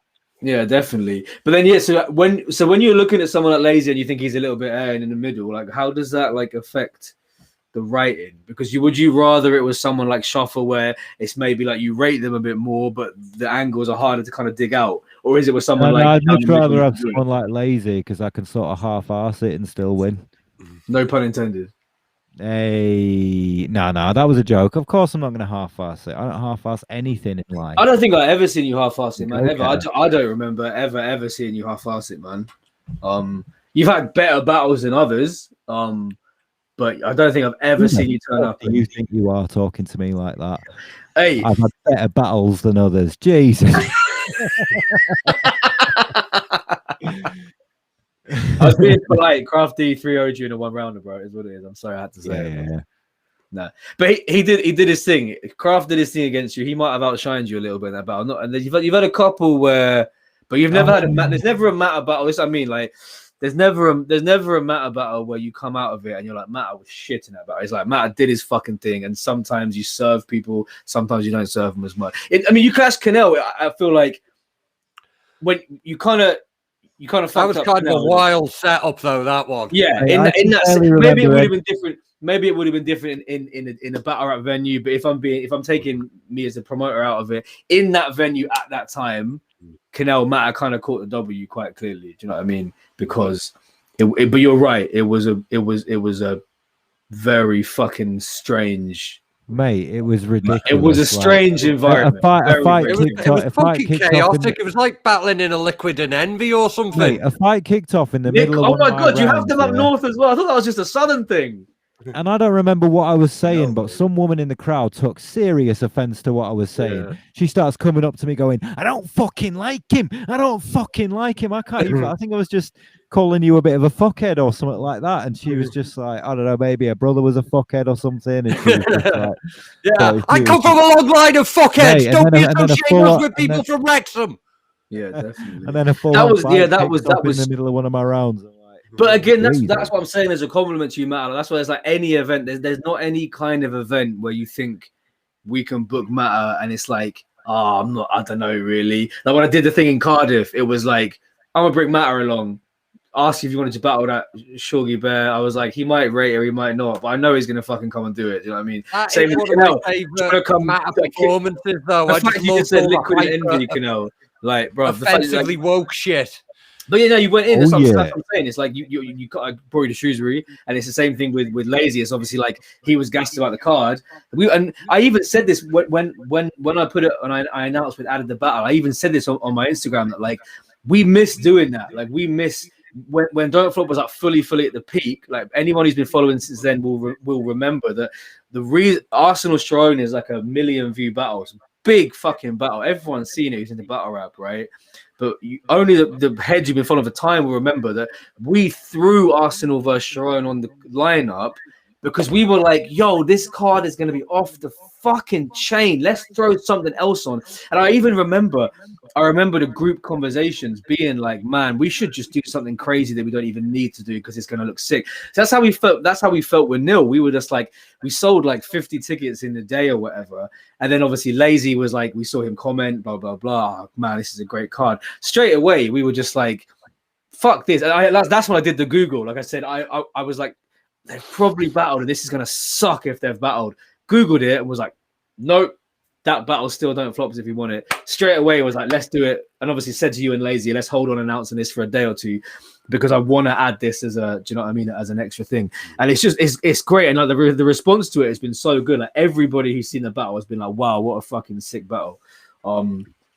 But it's a shame that we can't get his opinion on Matter. It feels a little bit one-sided. Just fuck that guy. Yeah. I think you booked me and Lazy at one point, and fucking it didn't end up happening because of timing. But that was going to be the battle where I went full daylight and completely derailed the whole thing. Like my plan for it was I was going to turn up like in a vest, harem pants, and barefoot. And, fuck's sake! And I was just going to rap because he's quite a scientific, logical guy. I was just going to rap about healing crystals and shit, and like fucking after he tried to spit a bar, I'd just be like this, and then instead of rebuttaling, I was going to forgive him before each round for the things he said. Hold on, but why were you going to do this for Lazy? I just thought it'd be fucking funny. Because it does no harm. I just thought, like, how could I really derail this whole thing and just make it all about me? True, it's spoken like a true battle rapper. No, but I'm not sure. Like, I do get the daylight kind of angle you're talking about, but I'm not sure if Lazy is the right person to do that against. That would have been funny. Haven't you got to do that against someone who's like being super aggressive?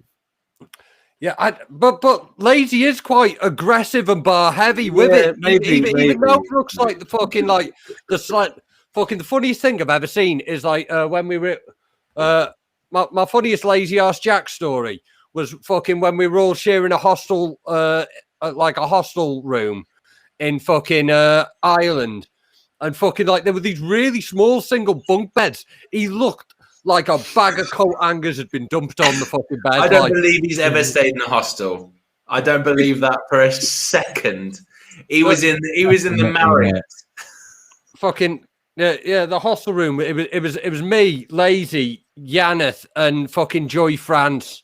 The likely lads. They're up to no good. Lazy's in the house. But yeah. Your taxi drivers. So what's your research game like, man? Because this is one thing I never get about you either. Like, do you like, say, take someone like Lazy, right, who might be on your radar, but not really. I mean, do you do the heavy research, or is that just not your vibe? No, I think the extent of my research goes as far as, you ever noticed when Lazy Arse Jack's really going for it and barring out, his cheeks have a real pinkish hue to them. I have. That's the extent of my research. That's perfect. Also, he's quite tall, so that's my research. That is perfect. This is what Kinell was saying earlier. Like, what is everyone in the room going to know about that person? That's the best thing you can do. It's like, what's everyone? Like, it's all good, going, oh, in 2010, this thing happened, and let me take, 16 bars to introduce it. I used to do that, and it doesn't work. It doesn't, you can't introduce it in the same way. People don't get on board with it. Sometimes you'll find like an incredible angle, and people just don't believe it. The example of this would be Bard versus Brains, where he's rapping about him like pretending to be American and fucking losing his record deal and becoming a gay prostitute. Like, I'm not invested enough. Like, and it's all true, but people are like, what? Yeah. But you did it quite well, Kinell, against what's his name, Billy Shakes. Yeah, you had an angle about him doing some kind of what was it? Like, didn't he do a course or something? Daylight's course? Oh yeah. There was a point when Daylight was running like some kind of scam where he was like selling his battle rap secrets, and you'd message him. This one where he was selling his battle rap secrets, and Billy Shakes actually like got a grant from the like Edmonton, Alberta Arts Foundation to pay for Daylight's battle rap secrets. I only found this out half hour before the fucking event. And like fucking, so he was like fucking having like your consultation services, but with Daylight, fucking on. I didn't know there was a grant involved. I thought he just I thought it was like 50 quid or something.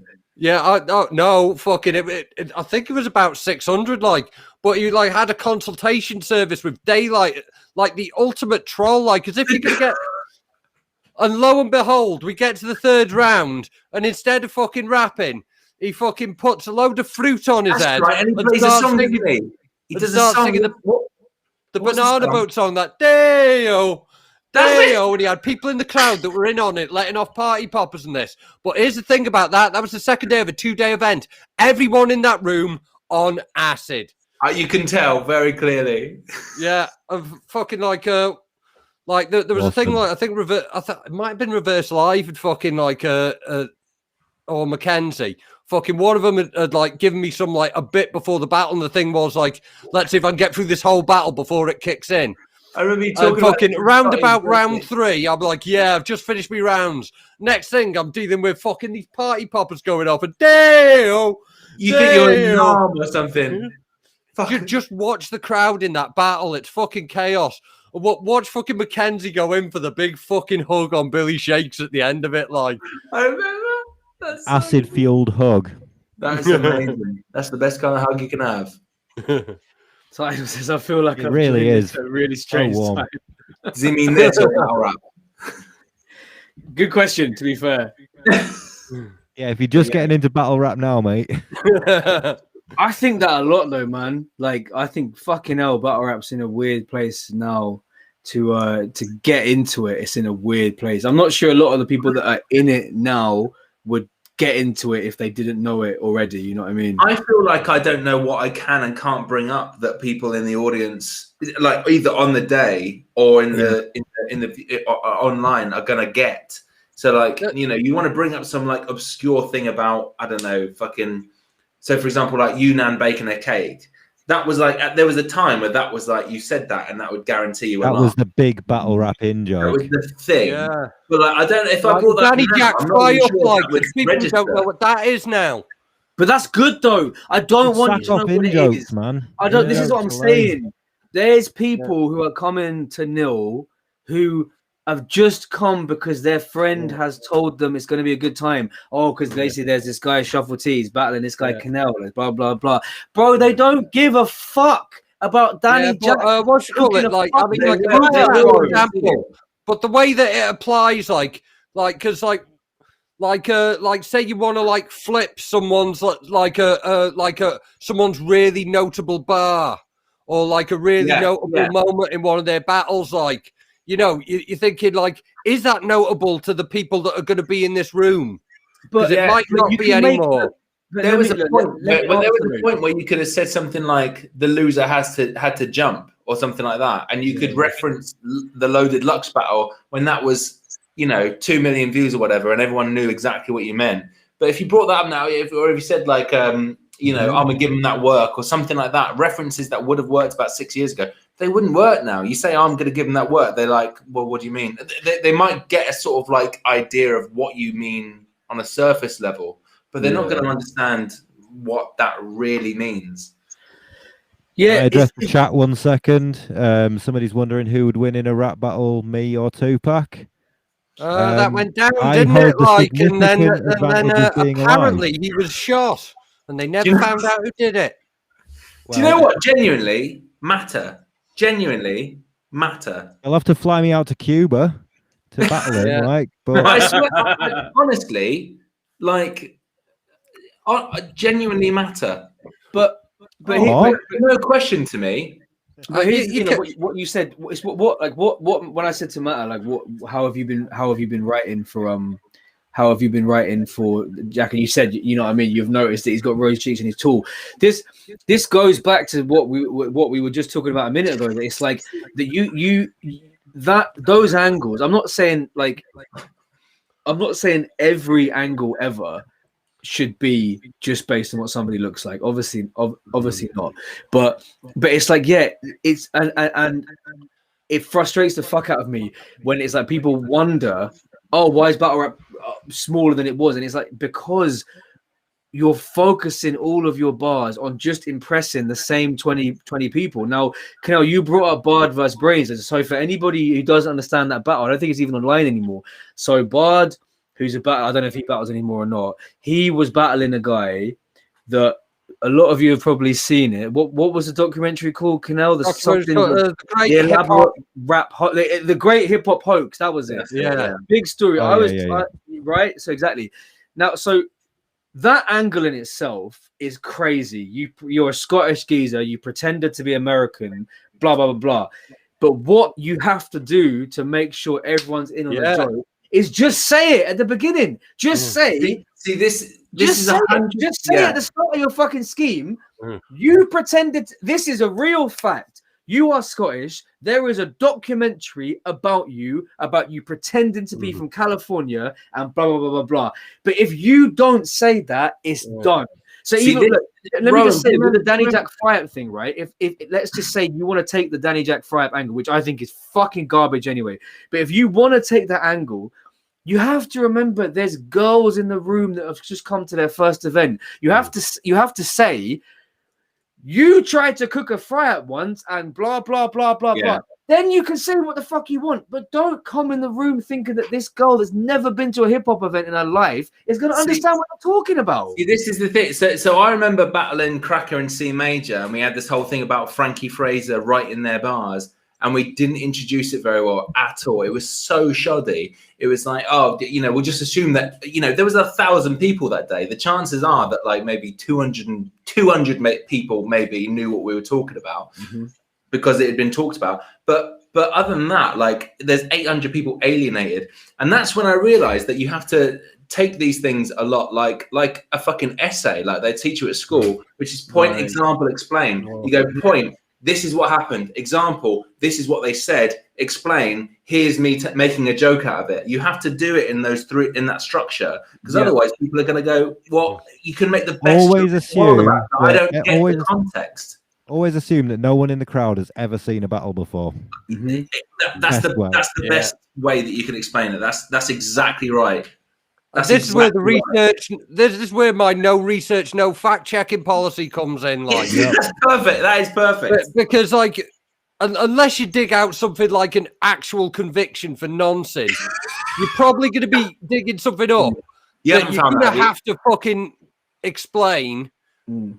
And like to explain it well, you're going to fucking. For a second, you haven't found that though.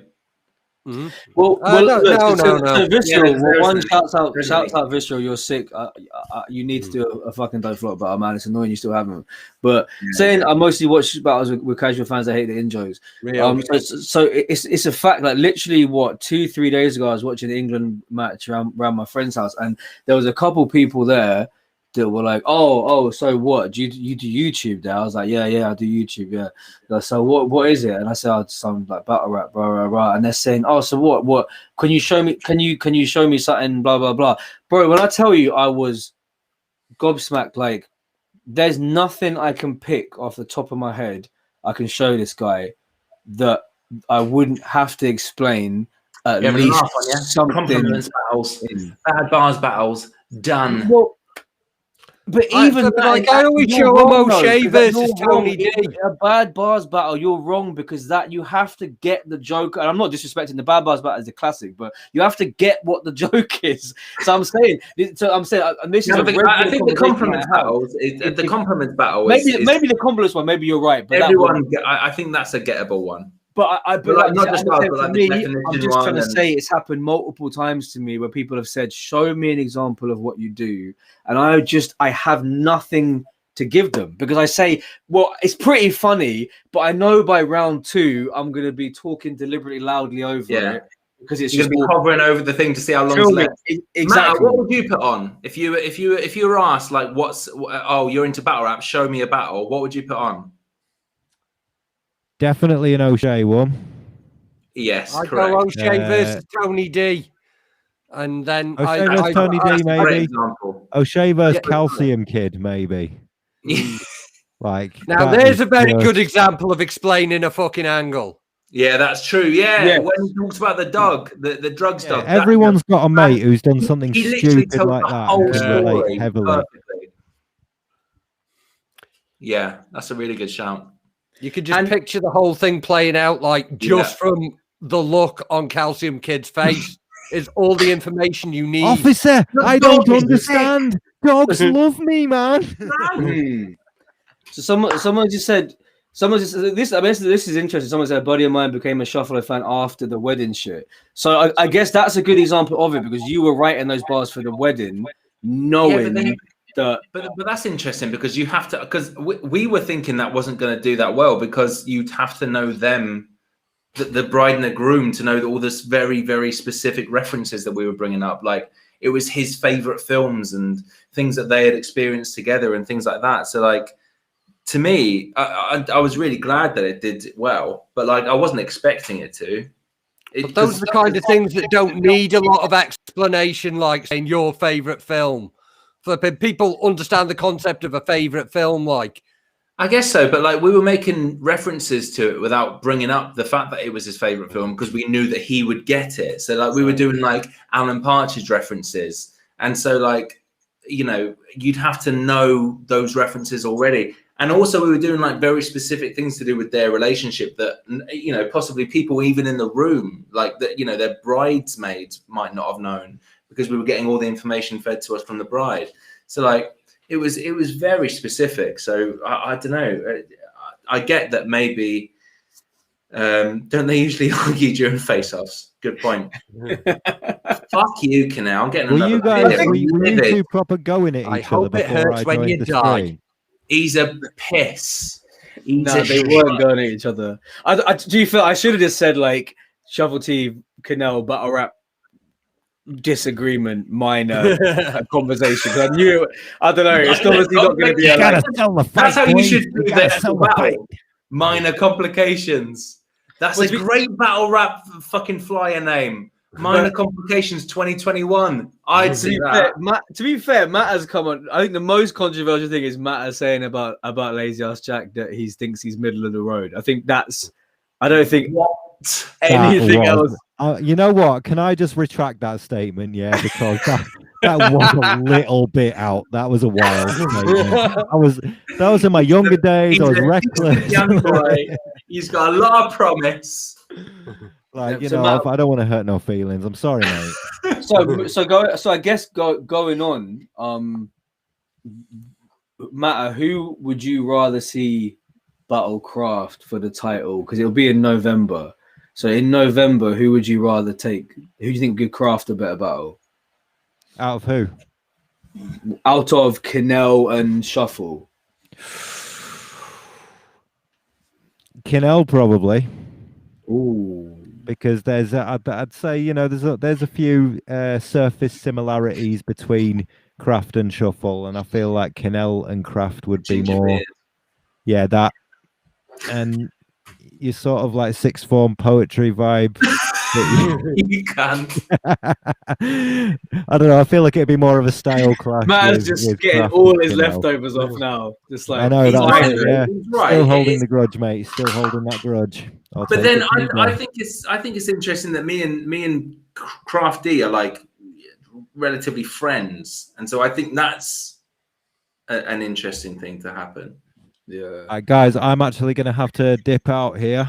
Safe, but, enjoy the rest of the stream. Yeah, man. All right, bro. I'll see you guys in the plans. See you in about a month. Yeah. If Lazy comes on, tell him I said he's a wanker. I will. Right. See you later, guys. Not coming on. See you later. Right. I'm gonna go Rowan, bring someone else on. I mean, everyone else is set for different days, mate. No, anyone else on, like one of the crowd members. If any battle rappers are watching and want to hop on, you don't have to be battle rappers. Leave your. Well, I'm obviously not going to fucking invite someone on that I've never spoken to. Your prejudice at the door. Right, I'm going for a seg. I'll be back in a bit. Kinell, what you've obviously been thinking about clashing Craft because you're going to go into this battle feeling like you're going to win. So, what would you be more hyped to battle Craft because it was for the title? Or are you more hyped about Shuffle because Shuffle's a bigger name, or is it more just like you're just taking? This I think like fucking me versus Craft is like quite an interesting one because like we're both very left wing politically, like But I'm like left wing in like fucking. I watched the destruction of like the northern working classes by under the Thatcher years, and he's more like who directed that? So it's like, so it's one of those. So like, I think like there's a lot of the kind of content that I say that Craft would have issue with. So I think there'd be a lot of that kind of discussion. Yeah. But then again, the reason I do it is because I believe this kind of content needs to exist in battle rap. Yes. I think a lot of people need to understand that about you, that you say things and there's a lot of satire to how you're saying them, whereas like some people might misunderstand it. But look, I put this on these screens. I feel like you're going to be able to explain it to me, right? I don't. What is the ginger virgin poetry joke? Someone explain it to me. That goes back to when Crafty battled Raptor at the Chalked Out event. Right, I heard that. Right. Yeah, and then a fan, and it was a fan. Yeah. But, what should we call it? Like put up the money for Raptor to battle Craft. But what should we call it? Like Raptor wasn't aware that it was a fan at the time. He thought it was just Craft, just trying to buy himself a big battle. Okay. So he was like incredibly disrespectful with it and turned up at the back end of a fucking 3-day sesh and fucking like, I think a lot of his bars were written on the way up. So he just kept repeating the phrase, ginger, virgin, poetry. But what should we call it? He was doing it with such presence that it kind of like overwhelmed Craft's good performance. Right. So So, like, what is like certainly from a technical standpoint, and certainly from a point of respect, a fucking terrible Raptor performance is considered a win by a lot of people because of how memorable he was compared to Kraft. Right. Okay. So would you like?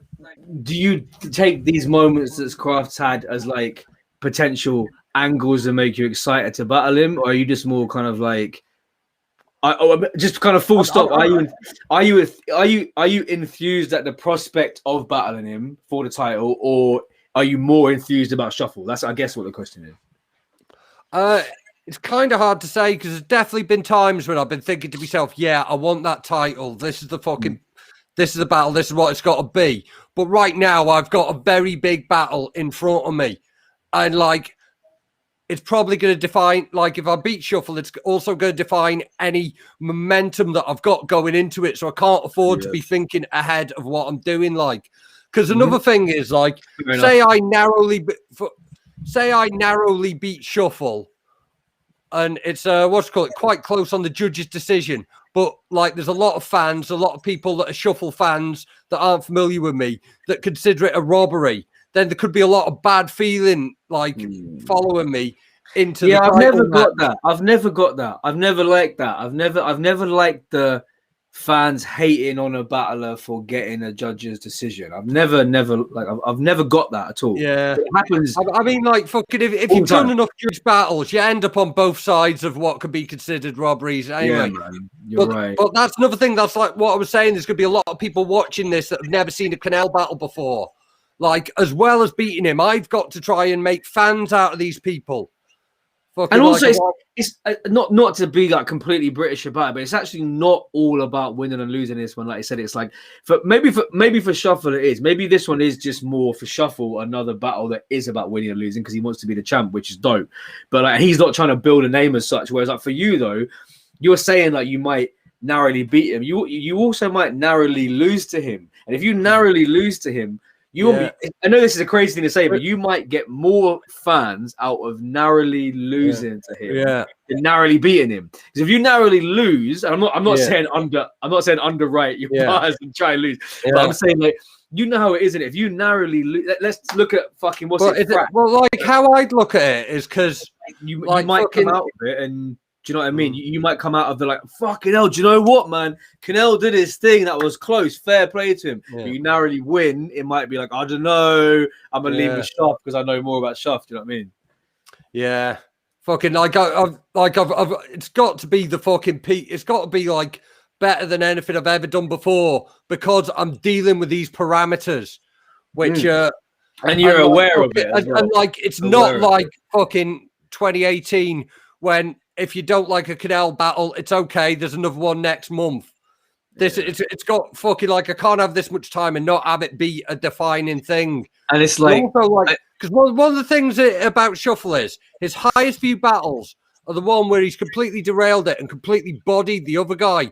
And when Shuffle bodies someone, because he's got that fan base outside of regular battling, people end up known as that. Like the fucking current new generation that are watching only know Heretic as the guy who had the fucking coffee shop round against him. And Heretic caught bodies and everything else he done. Yeah.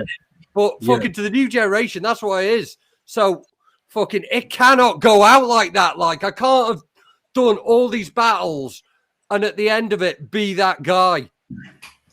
I've got a question. To a Young Crumpet, do you think Shuffle T could beat Young Crumpet? Fucking smoked Young Crumpet. Had fucking several of my bars plagiarized in other battles on other leagues afterwards. But I do reckon he'd smoke Shuffle. Actually, I seriously recommend people watch Young Crumpet. Did you say you had a question, Shuffle? I had a question. Yeah, Kinell, do you think you'll beat me? I fucking I am planning to beat you. But do you think you will at the moment? I don't think anything I've done previously would be enough to beat you. So I'm making sure I've got more. So you think you will? Yeah. Good. How are you feeling, Shuff, then? How much have you both got written? More importantly, where are you both at with writing? Because this battle's been confirmed for a minute. Like, Go on, Kinell. You answer first if you want.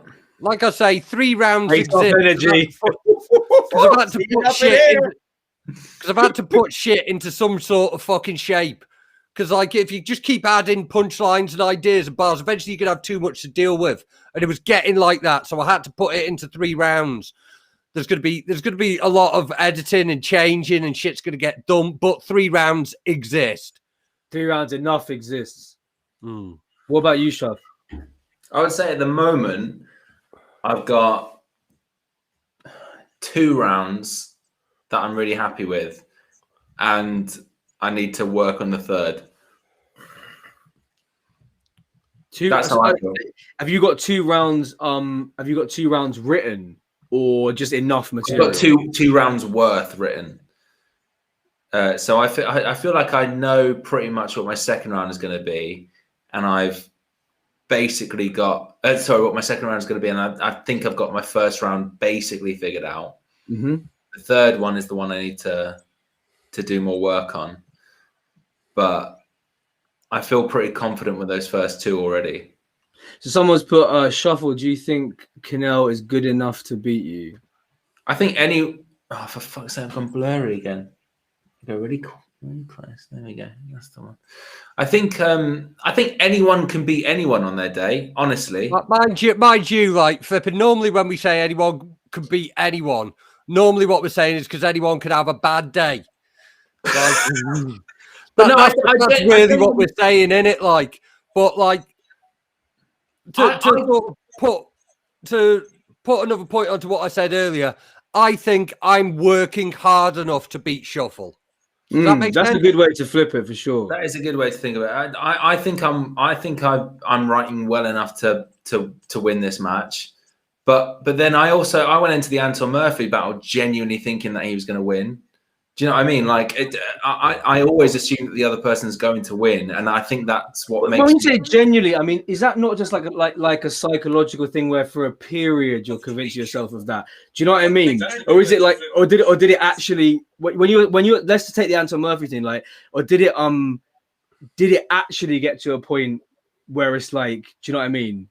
Like you really actually believed Anton Murphy could beat. Do you see what I'm saying? Or is it something I genuinely believed until the actual moment of the battle that he could or would beat me. But I think I always think that, and I think that's what makes me write to a higher level than I think I write better every battle. I think I do that. And I think the reason that I do that is because I always think that the person I'm up against has a decent chance of beating me. Mm-hmm. And I think that's in my opinion, that's the only way to think of it. Like you can only think that everyone's going to beat you. And so you have to write to the best of your ability. Otherwise you're writing to not the best of your ability. And then you let your guard down. So for me, it's like, I 100% think Kinell has it in him to beat me. No question. And so I have to write to the best of my ability, better than the Soul battle or the Anton Murphy battle or whatever battle, to make myself have the best chance of winning the clash, you know, and you know, whatever form that way comes, whether it's sort of like trying to do bar heavy stuff or trying to be as funny as I possibly can or trying to do whatever. Sorry, I just read someone said there's no way that you believe Anton Murphy could win. That's kind of what I was thinking. I was like, really? No, but if you say it, I believe whoever that person is. I promise you. To anyone who's questioning like what Shuffle's saying here, like fucking, you don't know what it's like to have like to have someone who you don't normally rate suddenly become really good when you're in front of them. It's fucking horrible. 100%. You never know what someone could level up overnight. Like, you know, people can do whatever the fuck they want. Like people can just like something can click in their brain and then they go, oh, hang on a second. I can write way better than I've written in the past. Like that's happened to me, so it must be able to happen to other people. And I've seen it happen to other people. That's it. Sometimes, like fucking someone that's not been very good has really just done a lot of mistakes that they can learn from completely, all at the same time. Definitely. When you're dealing with them, and it's a ball like. I thought I was going to like walk Ricky Wiley. I thought Ricky Wiley was done, a done deal. And then he beat me. And that, like, you know, I did not expect that to happen. And Yunnan, again, the same. I thought, oh, he's just going to choke. And then he beat me.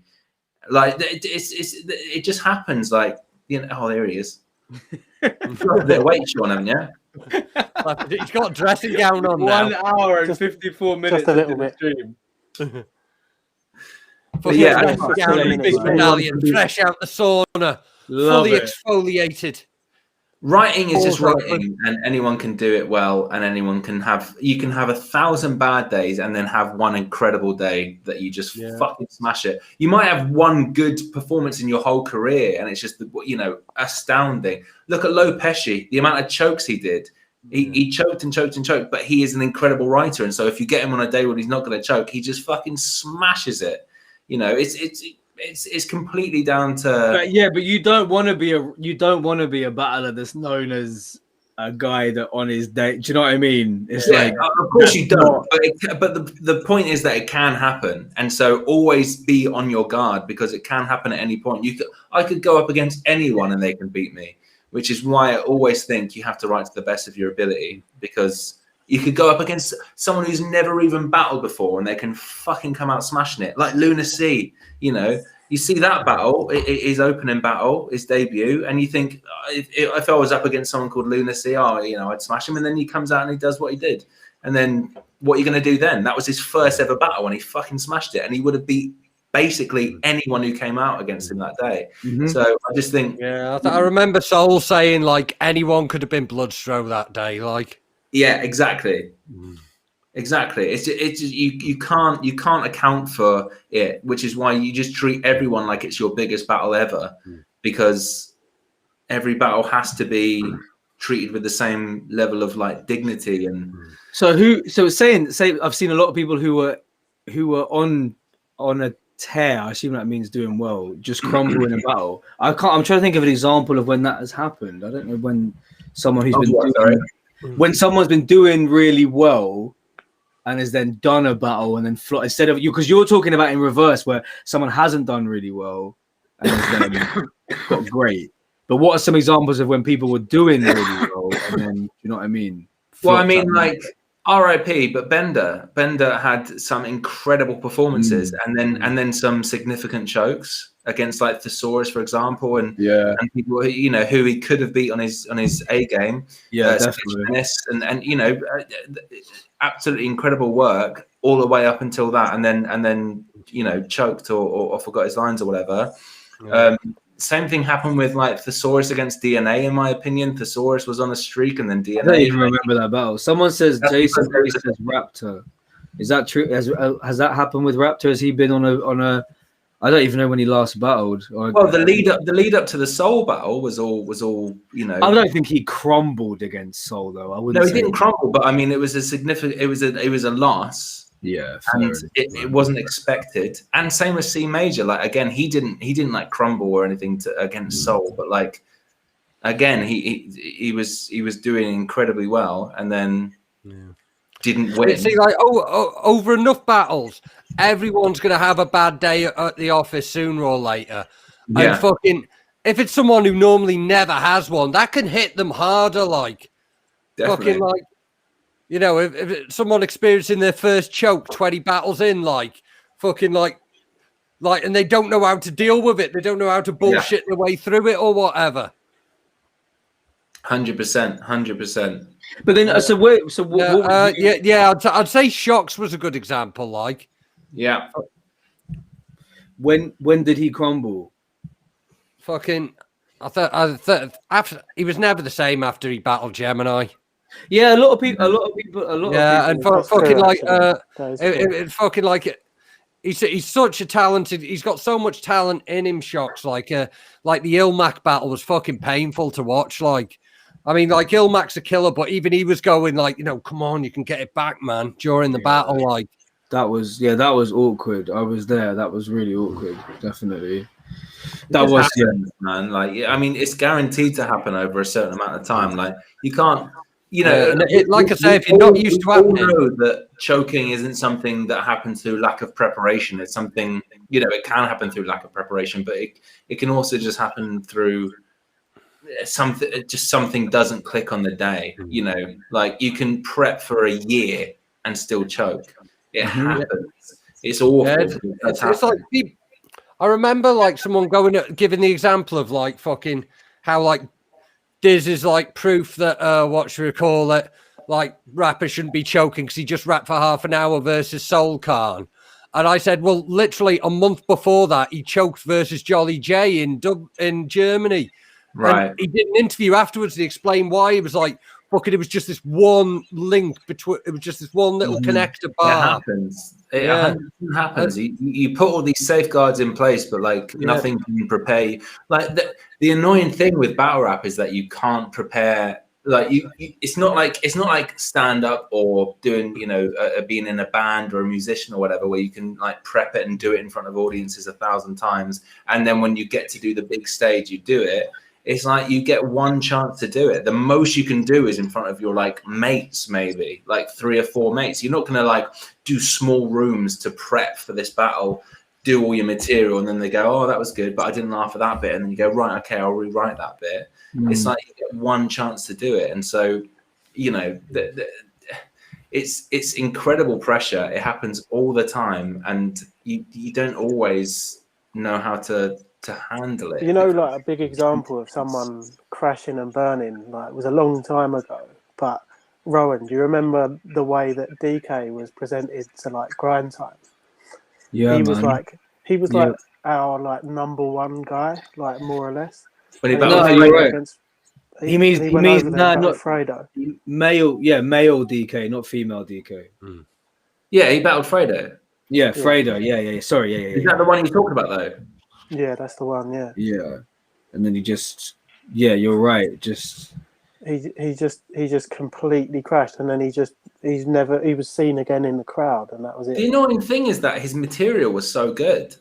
Like it was just that it was a bit like old school because it was 1 bar, 2 bar, but like his material was great in that battle, I think.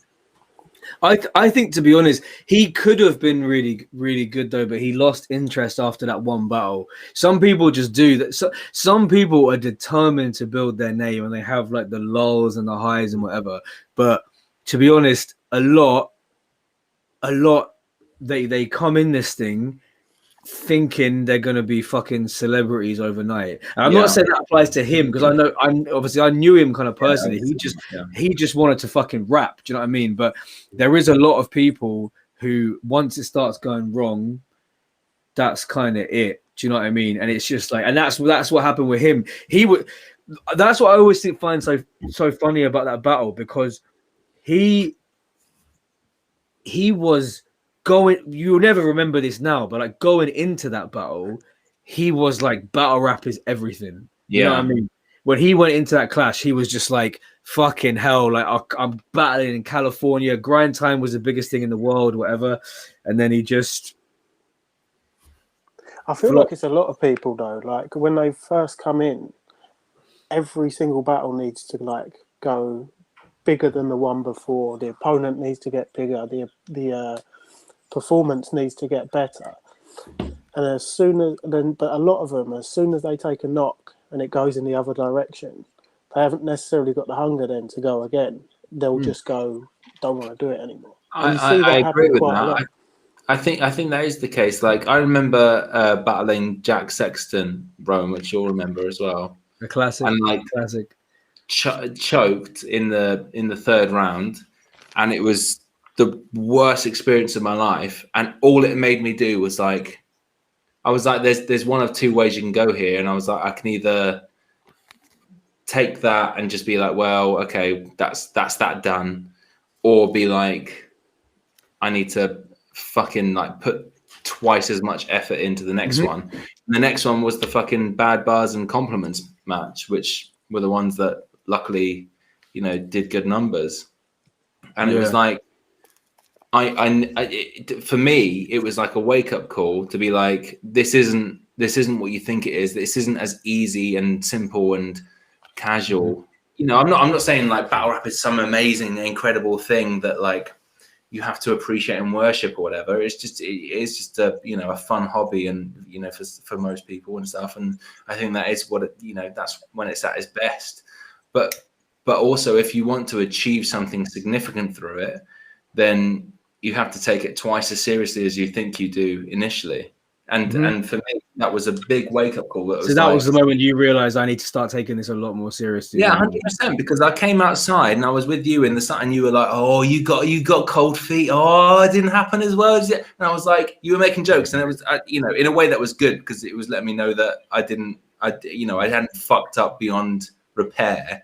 You were making jokes about it, and that made me feel, you know, comfortable with it. But then I was thinking like, fuck, next battle I do, I had better fucking work thrice as hard to make sure that I recall everything. And then we had 2 battles in the same day, and I was just like, it was intimidating, but I was just like, I've got to do this. I've got to put in, you know, 5 times the effort. And then luckily that came out and did well. And then I've kept that ever since. Like every directly after the chat, I'm like, I am immediately writing now, and I'm going to put in the best effort, and I'm going to finish it as soon as possible so that I can remember it as you know, confidently as I can. So Sean, yeah, what everything Shuffle just said, what you said about some people lose interest, and Shuffle's obviously said it's made him just that one moment made him realize he had to go twice as hard. For you, obviously only having one battle, could you see something happening with you where, say you had some more battles, and say on your, let's just say your 3rd or 4th battle, you just had this moment where everyone thought you were going to be it and you crumbled? Do you think you're the kind of person where that would just be that, and you'd just box battle rap off as an experiment? Or would you be the kind of person to be like what Shuffles just said, it's time to fucking relearn some new moves, blah, blah, blah, whatever? Like, what would you do? Well, the thing was, the reason why I like the DK thing is quite poignant is because at the time when I saw him just disappear, and I saw like the way that he wasn't getting a reaction in the room and the way that it really hurt him, and I was watching that and I was like, oh my God, that is me. Like, that's exactly what would happen with me. But that was me in the days that I would never have done a battle in the first place. And it's like, now I feel like I don't take myself as seriously anymore. So I think I could sort of take it and it'd be fine. But I really hope it doesn't happen. Yeah. I think I was kind of like I developed it kind of a different way, because like rather than like developing on big stages, I developed in the chaos of the Ronalds. Yeah. So like I fucking like forged in the flames of mad shit constantly happening around me. So by the time I was battling on, like everything seemed a lot calmer and peaceful, and I wasn't battling 6 times in 7 weeks. And I wasn't like waking up with a hangover after just get on Monday morning and having to fucking like write rounds for Saturday. Like so you know, like that chaos flipping like sort of forged me in a way different to how other people have had to develop.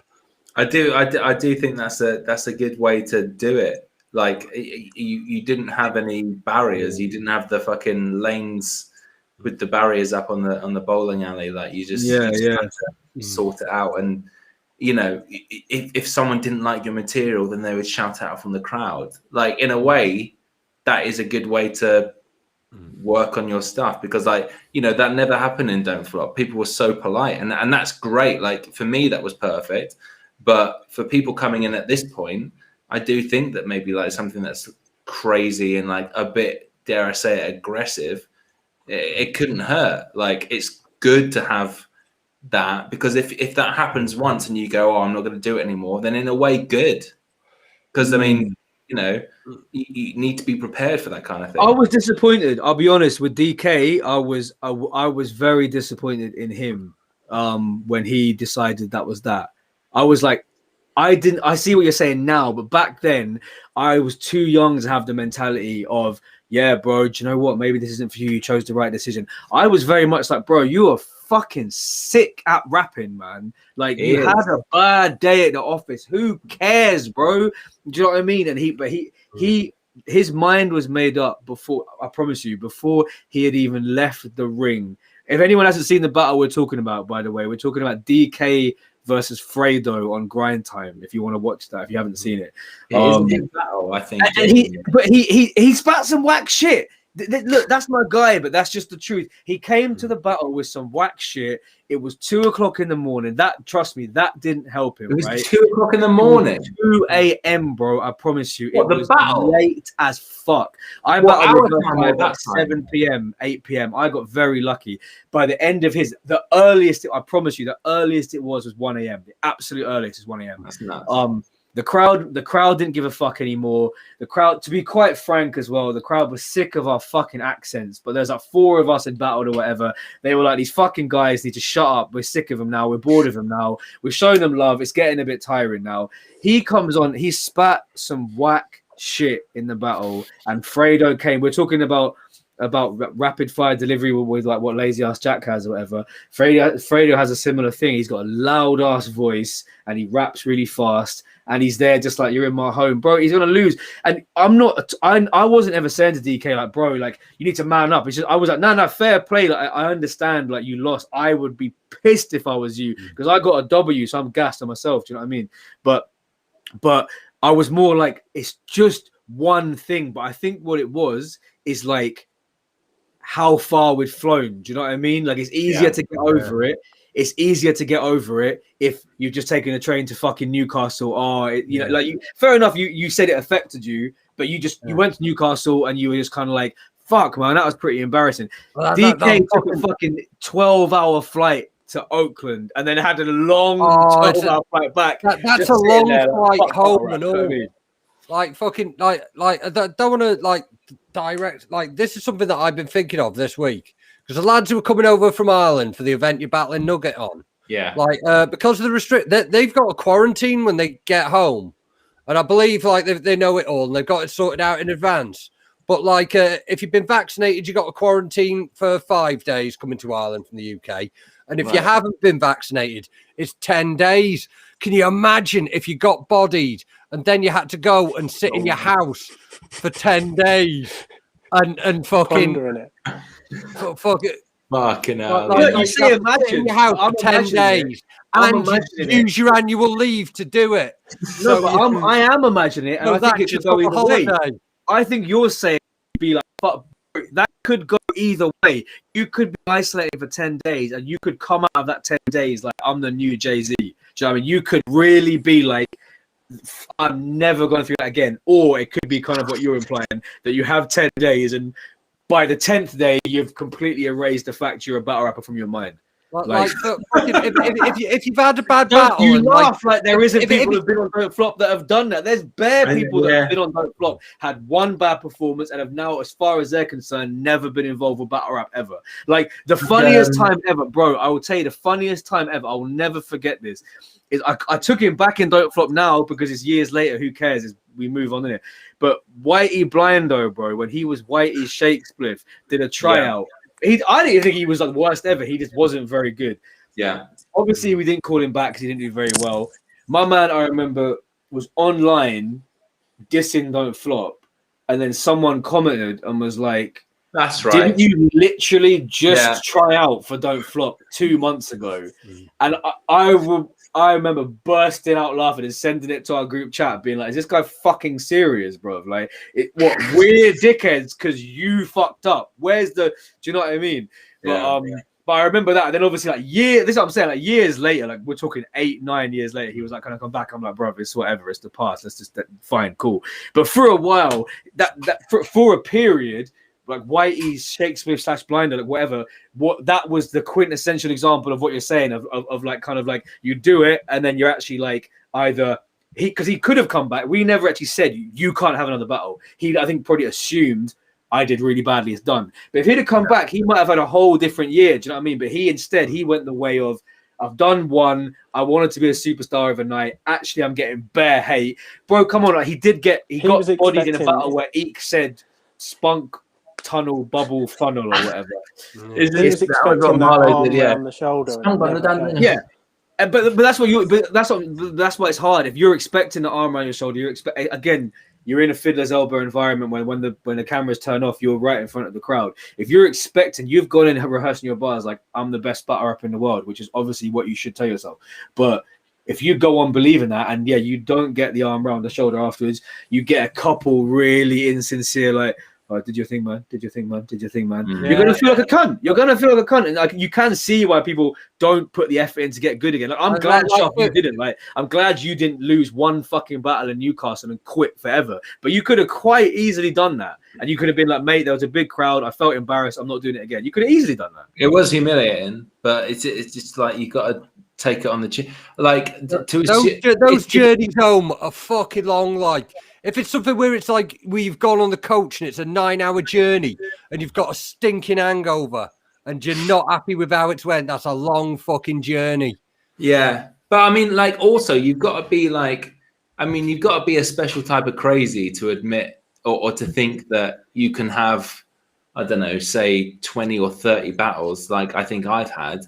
And that they're all going to go exactly how you want. Like it's nuts to think that that's how that's quite normal. I agree with you 100%, but in battle rap, that's very normal. You should expect to have the odd loss or the odd bad performance or whatever. Like it's going to happen. It's natural. It's the same in like, to take an example that's relatively close, like boxing. Like when you see someone who's got 50-0 and they've never been defeated, you know, that's a significant thing. And you think of how many people are into boxing compared to battle rap. Like, there's even more. I mean, like with like fighting sports, like the guys who are in it, about their careers only go so long. You can't like get.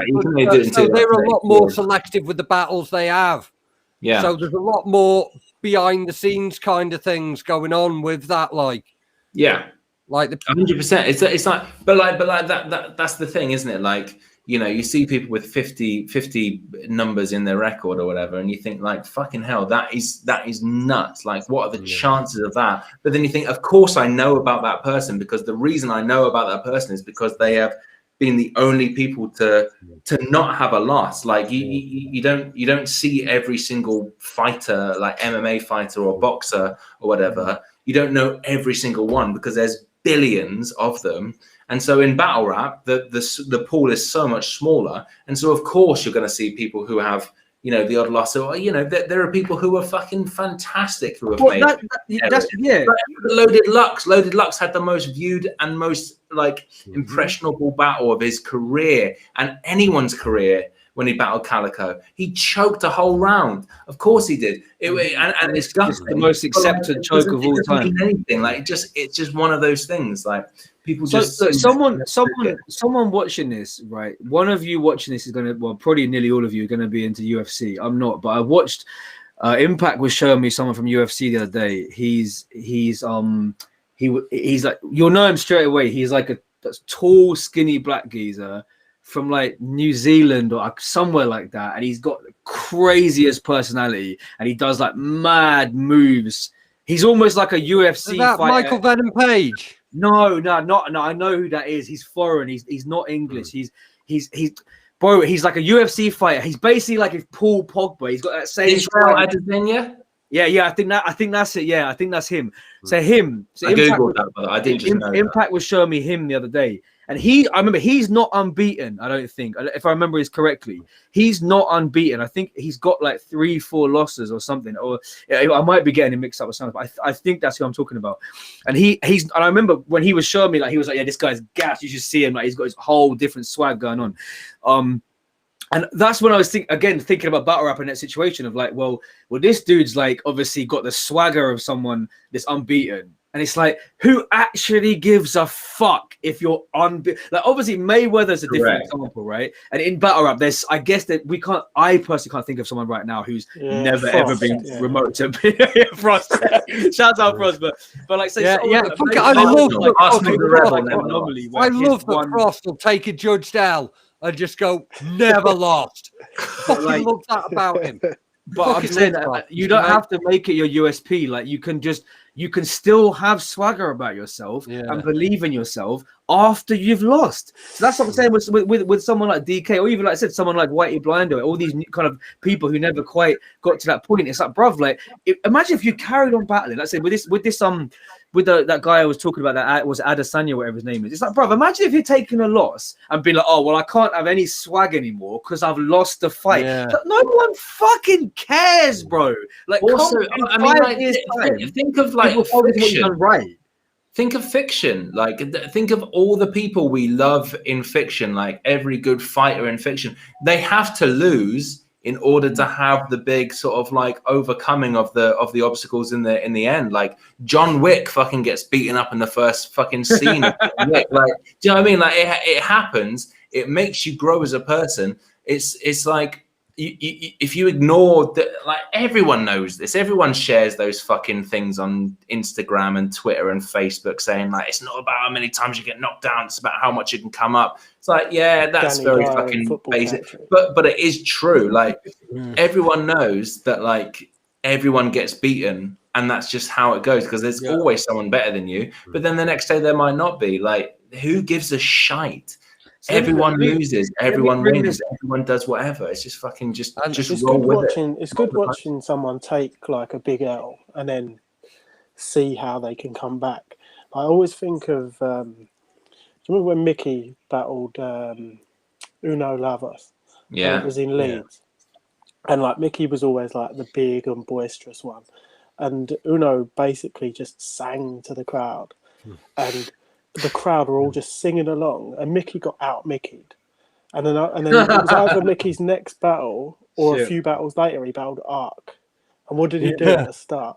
He just started singing to the crowd. And I always remember watching it, and I was like, it's as if he felt what Uno did to him, and was like, I'm just going to do this to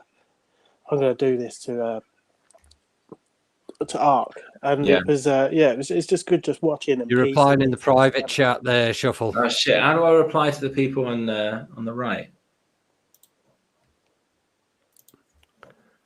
I have no idea. Yeah, I just got that message as well. I thought you were like talking shit about Sean, and I was like, what? I was trying to reply to Dan mid-sentence. I was like, what the hell was that? So he said the redemption arc is more interesting than someone who wins consistently. I was just trying to say, 100%. So I'm gonna I put this comment on screen already, but let me bring this comment back from Visceral. I will put it back on screen again. Is this the Gunter comment? Oh, no. So I feel like the mentality has changed. Rappers, because this is what we're talking about, really. Rappers used to get completely written off. We've had this conversation. I'm sure you and I have had this conversation in private multiple times. It used to be whether it was right or not. Like Danny Jack's a perfect example.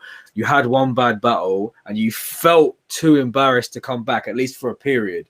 But now saying after a bad loss, fans seem more forgiving. Now, I don't know. I'm not sure. I think you've got to win the fans back. But is forgiving the right word? I'm saying maybe it is. Maybe forgiving is the right word because there's definitely something is different now than it used to be. Also, there's this whole thing with fucking what should we call it? It could be a risky thing. It's like what happened with Bobby Rex. Like fucking, he went through that big period where he just wasn't arsed and he had other stuff going on in his life. But for ages, like fucking, the fans were just always predicting Bobby's going to win. Bobby's going to win. He's going to come back after that bad loss. And there was a while when he just didn't. And and they really like turned against him. Right. Because he was on the redemption. Because they set expectations for him that weren't being met. So it can go that way. If like the fans are setting expectations fucking like very high for you and you don't meet them, the fans can turn against you, even if you're not necessarily doing that badly, but just because you're not meeting the idea. And I'm concerned this is something that might happen to Georgie Roots, like. Really? Yeah, like flipping, because he's got a lot of support, like, and like, but I remember like last year, fucking what should we call it, that the guy who was his mate at the time, Providence, saying like in the like when you posted a thing saying who would you want to battle Kraft next, and he was saying like, and this was Georgie Roots a year ago, flipping like there was guys in there saying like, oh yeah, flipping Georgie would definitely beat Kraft. I'd put right. Georgie's come on a long way, and fucking it's like no, you just like the guy. If he'd have got that opportunity, Kraft would have bodied him by being a lot more tactical, which is what he is. So if he'd have got that opportunity, then like fucking, then all those people who put that unrealistic expectation on Georgie would be let down. What are you saying, Sean? He had a very good battle with Bobby Rex, and I judged it, and I might get a bit of hate when the judging comes out, because Georgie had like a struggle round in the third, and struggle bars ain't really battle bars to me. They're not. You're right. And like it was like that's why I gave it to Bobby. So like fucking that's his first big battle, and he's done well, but he's taken an L on it. Now he's got Tony D next month, and then he's got Quill. It's a lot. And we're talking to him on a Monday. lot of these people who are like specifically fans of Georgie Roots. Yeah. I'm interested to hear what he's got to say, because me and him chat. He I've always tried. He's a grown man, and he can make his own decisions. But I always try to give him advice about certain things, and I was not to say that I deserve some fucking Blue Peter badge, but before everybody else now started saying, "Yo, I think Georgie Roots needs to chill a bit," I said a while back to him, bro, like you got some real talent there, but you need to chill on taking this. Now, obviously, look, that what advice you could give someone has limits. Like, there's not a single battler watching this or not watching this that would be offered a battle with Tony D and turn it down. Yeah. It doesn't matter if you're fucking ready. If after your second battle, after your tryout, if you got offered Tony D, you would take it because you want to step up. But it's like, I guess for him now, it's more like, all right, you got the Tony battle. That's great. No one can tell you not to take that. But after it, it's probably really is time to take a few steps back. And this is what I'm going to talk to you about when he comes on. Georgie could potentially come out of all this looking really good. He could. If it doesn't work out that way, and like he's about to battle people that there's no shame in fucking losing to. But that support that he's got from people who just expects him to win every battle when it's Tony D and Quill in back-to-back months.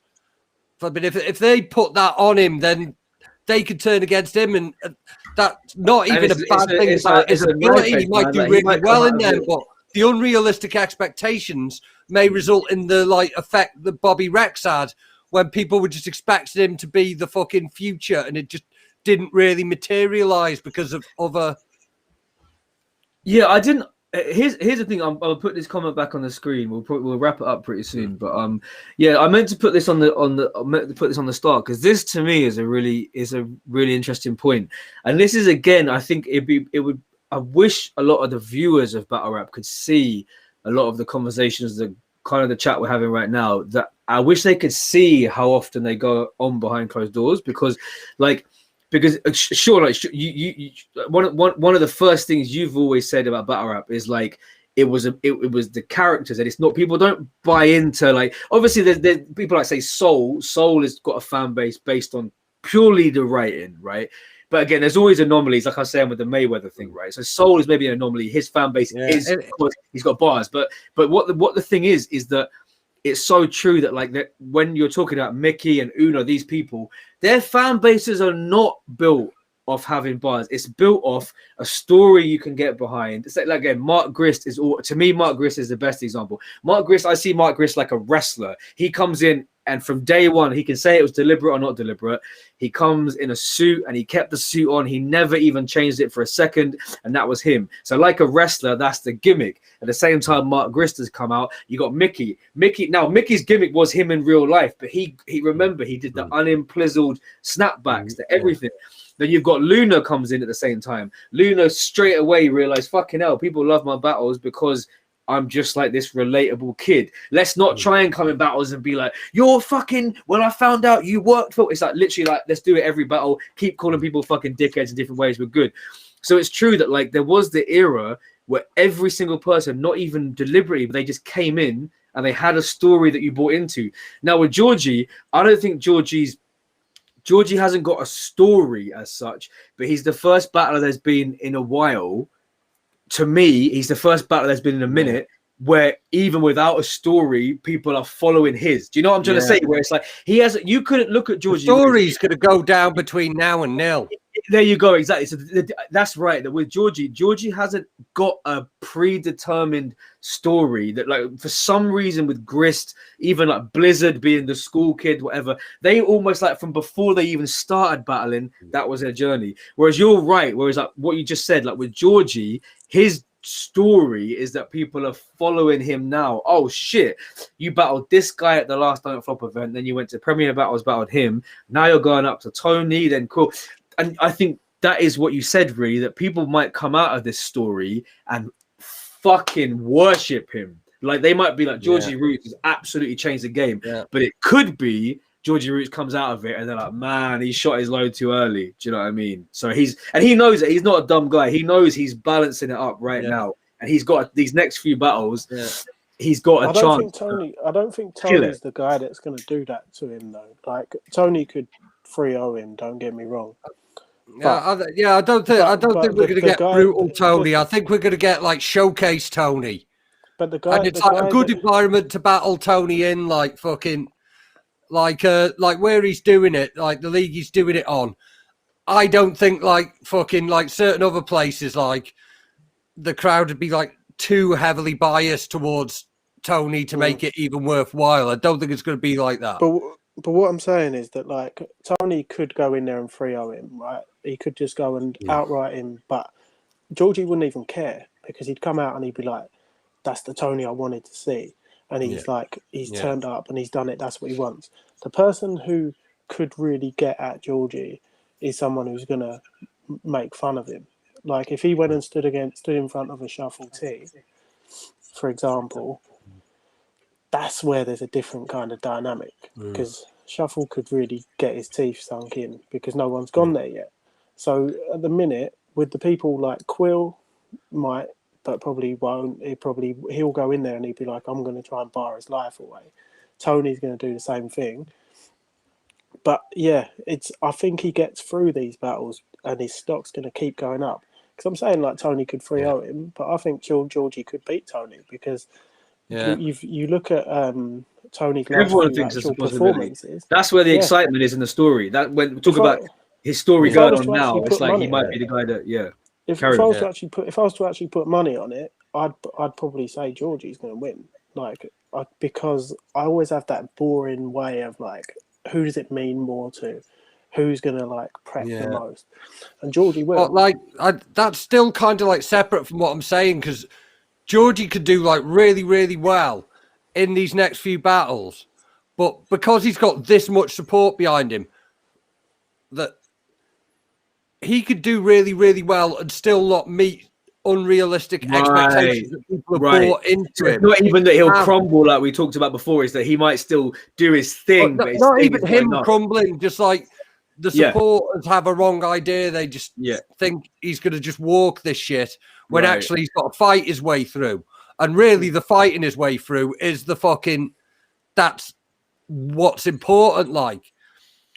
But like if people are just buying into him as this new guy and like who's going to say battle rap and like it's an unrealistic expectation. That's what I'm worried about for him. I think he's going to do really well in these battles. But I can see that happening. I can see like the tide turning a bit. With like fickle, you think he's going to do well, but you're not convinced it's going to be well enough. Do you know what Georgie showed? Do you know what Georgie showed in the Bobby battle? By the way, everyone watching Shuffle's internet cut out because we're wrapping up. He's not going to come back on, but he says safe. Yeah, the thing that Georgie showed in that Bobby battle was bottle, like because the way that Bobby really got in his face and went hard, like that was probably a preconception of like. Georgie that I might have had was that he might have flaked a little bit in that kind of environment. Yeah, he did well to keep his composure in that. Like fucking Maverick fucking flaked and like he's trying to go in. So he did well to keep his composure. And it's so all of a sudden I'm there and I'm thinking, well, he's not going to bottle it against Tony. So Tony might come and bring a classic Tony and beat him. I'd probably back in Georgie just. But yeah, I want to He's got see Georgie way for more Shuffle to battle for. Fucking in this situation, Georgie's got like, if he can be the guy that's come in there and just in a matter of a month has beat Tony D and Quill, who are two of the best writers there is.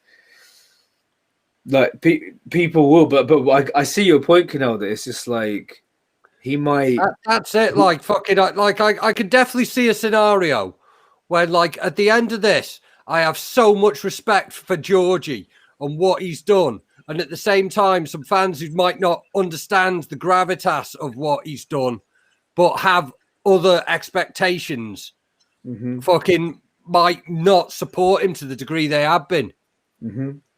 Because if he doesn't absolutely shut it down, it's almost like, well, what the fuck you battling Tony for then? Like, what?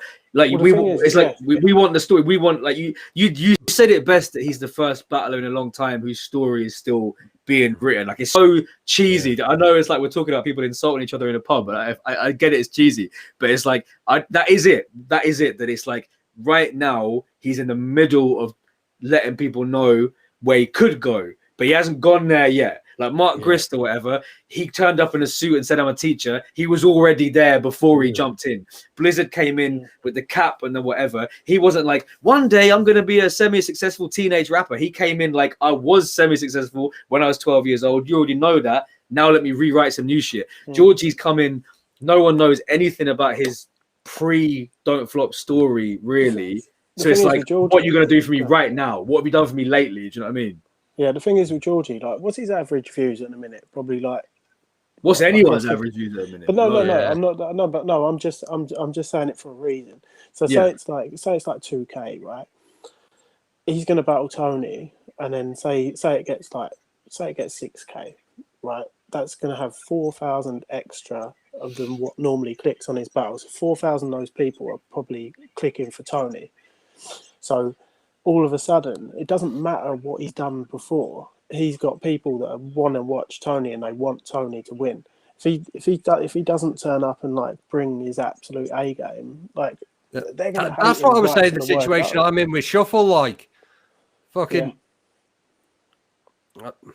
In what? You kind of feel like it's the same thing that if you come and AAA star best material ever, it will be like, damn, we back Kinell. But if you even come with good shit, but he's not quite good enough, it's like he should have never had that battle in the first place anyway.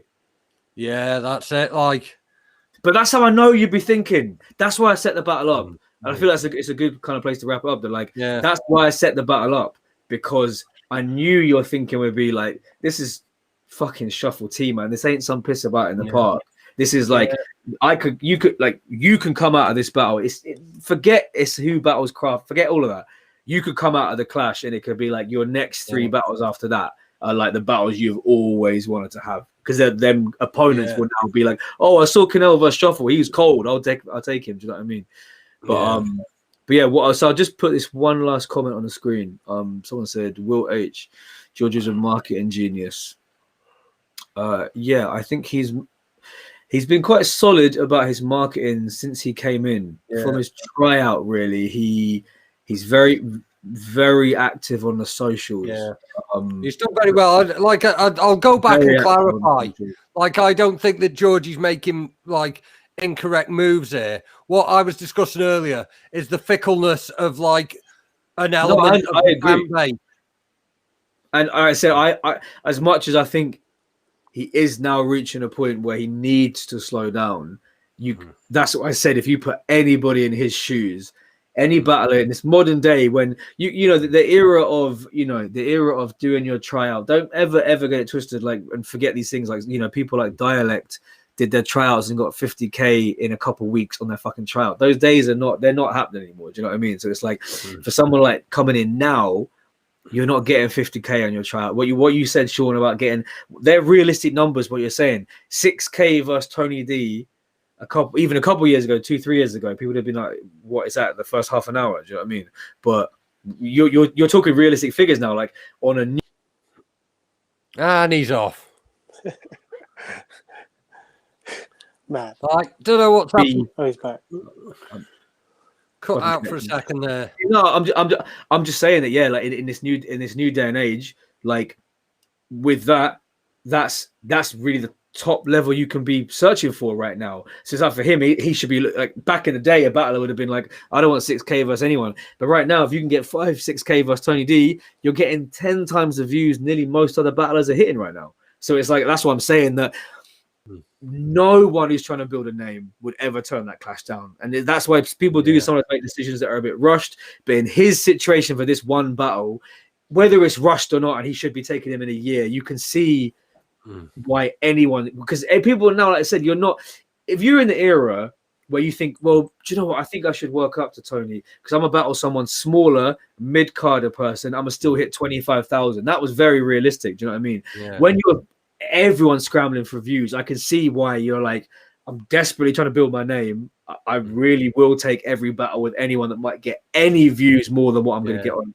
Do you know what I mean? Because people are averaging 2K. That's standard now. 1.5, 1.3, 2, 2.5. Like, if you can battle anyone that can take you over 5, you're going to be gassed. And I feel mad even saying that, but that is just the truth. You know what I mean? That is what's going on.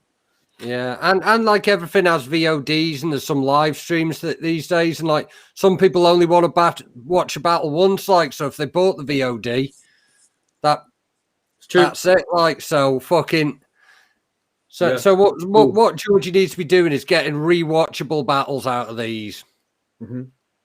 Yeah, that's true. Rewatchable battles that hopefully, when there's more buzz around the whole scene in general, people might go back and actually be like, damn, this guy's been doing this thing for a while. But I think a lot of battlers fall into that. Like, I think a lot of battlers are just waiting for that one big clash, and if they can land that, all their other battles will get more views, and all their ones coming up. Just like any big battler you could think of, they have to have that one that pushes them over the edge, and then it's like from then onwards, you're the guy. And Georgie could be that. Like, and you guys, there's a lot of similarities between you. Like, yeah, you could be, you know, you average a few thousand on yours at the moment, but if you do really well with shuffle, that attention is not just going to dissipate. It's going to be like for a long time after that, Kinell's the guy that either beat shuffle or really held his own against him. Do you know what I mean? Yeah. But everyone, for everyone watching, man, I appreciate you all staying on for this long. We initially said we might do this for 15 minutes. And both of you two were like, that's never fucking happening. So I admit defeat. I was completely off the mark with that. I genuinely thought we'd get it done in 15 minutes.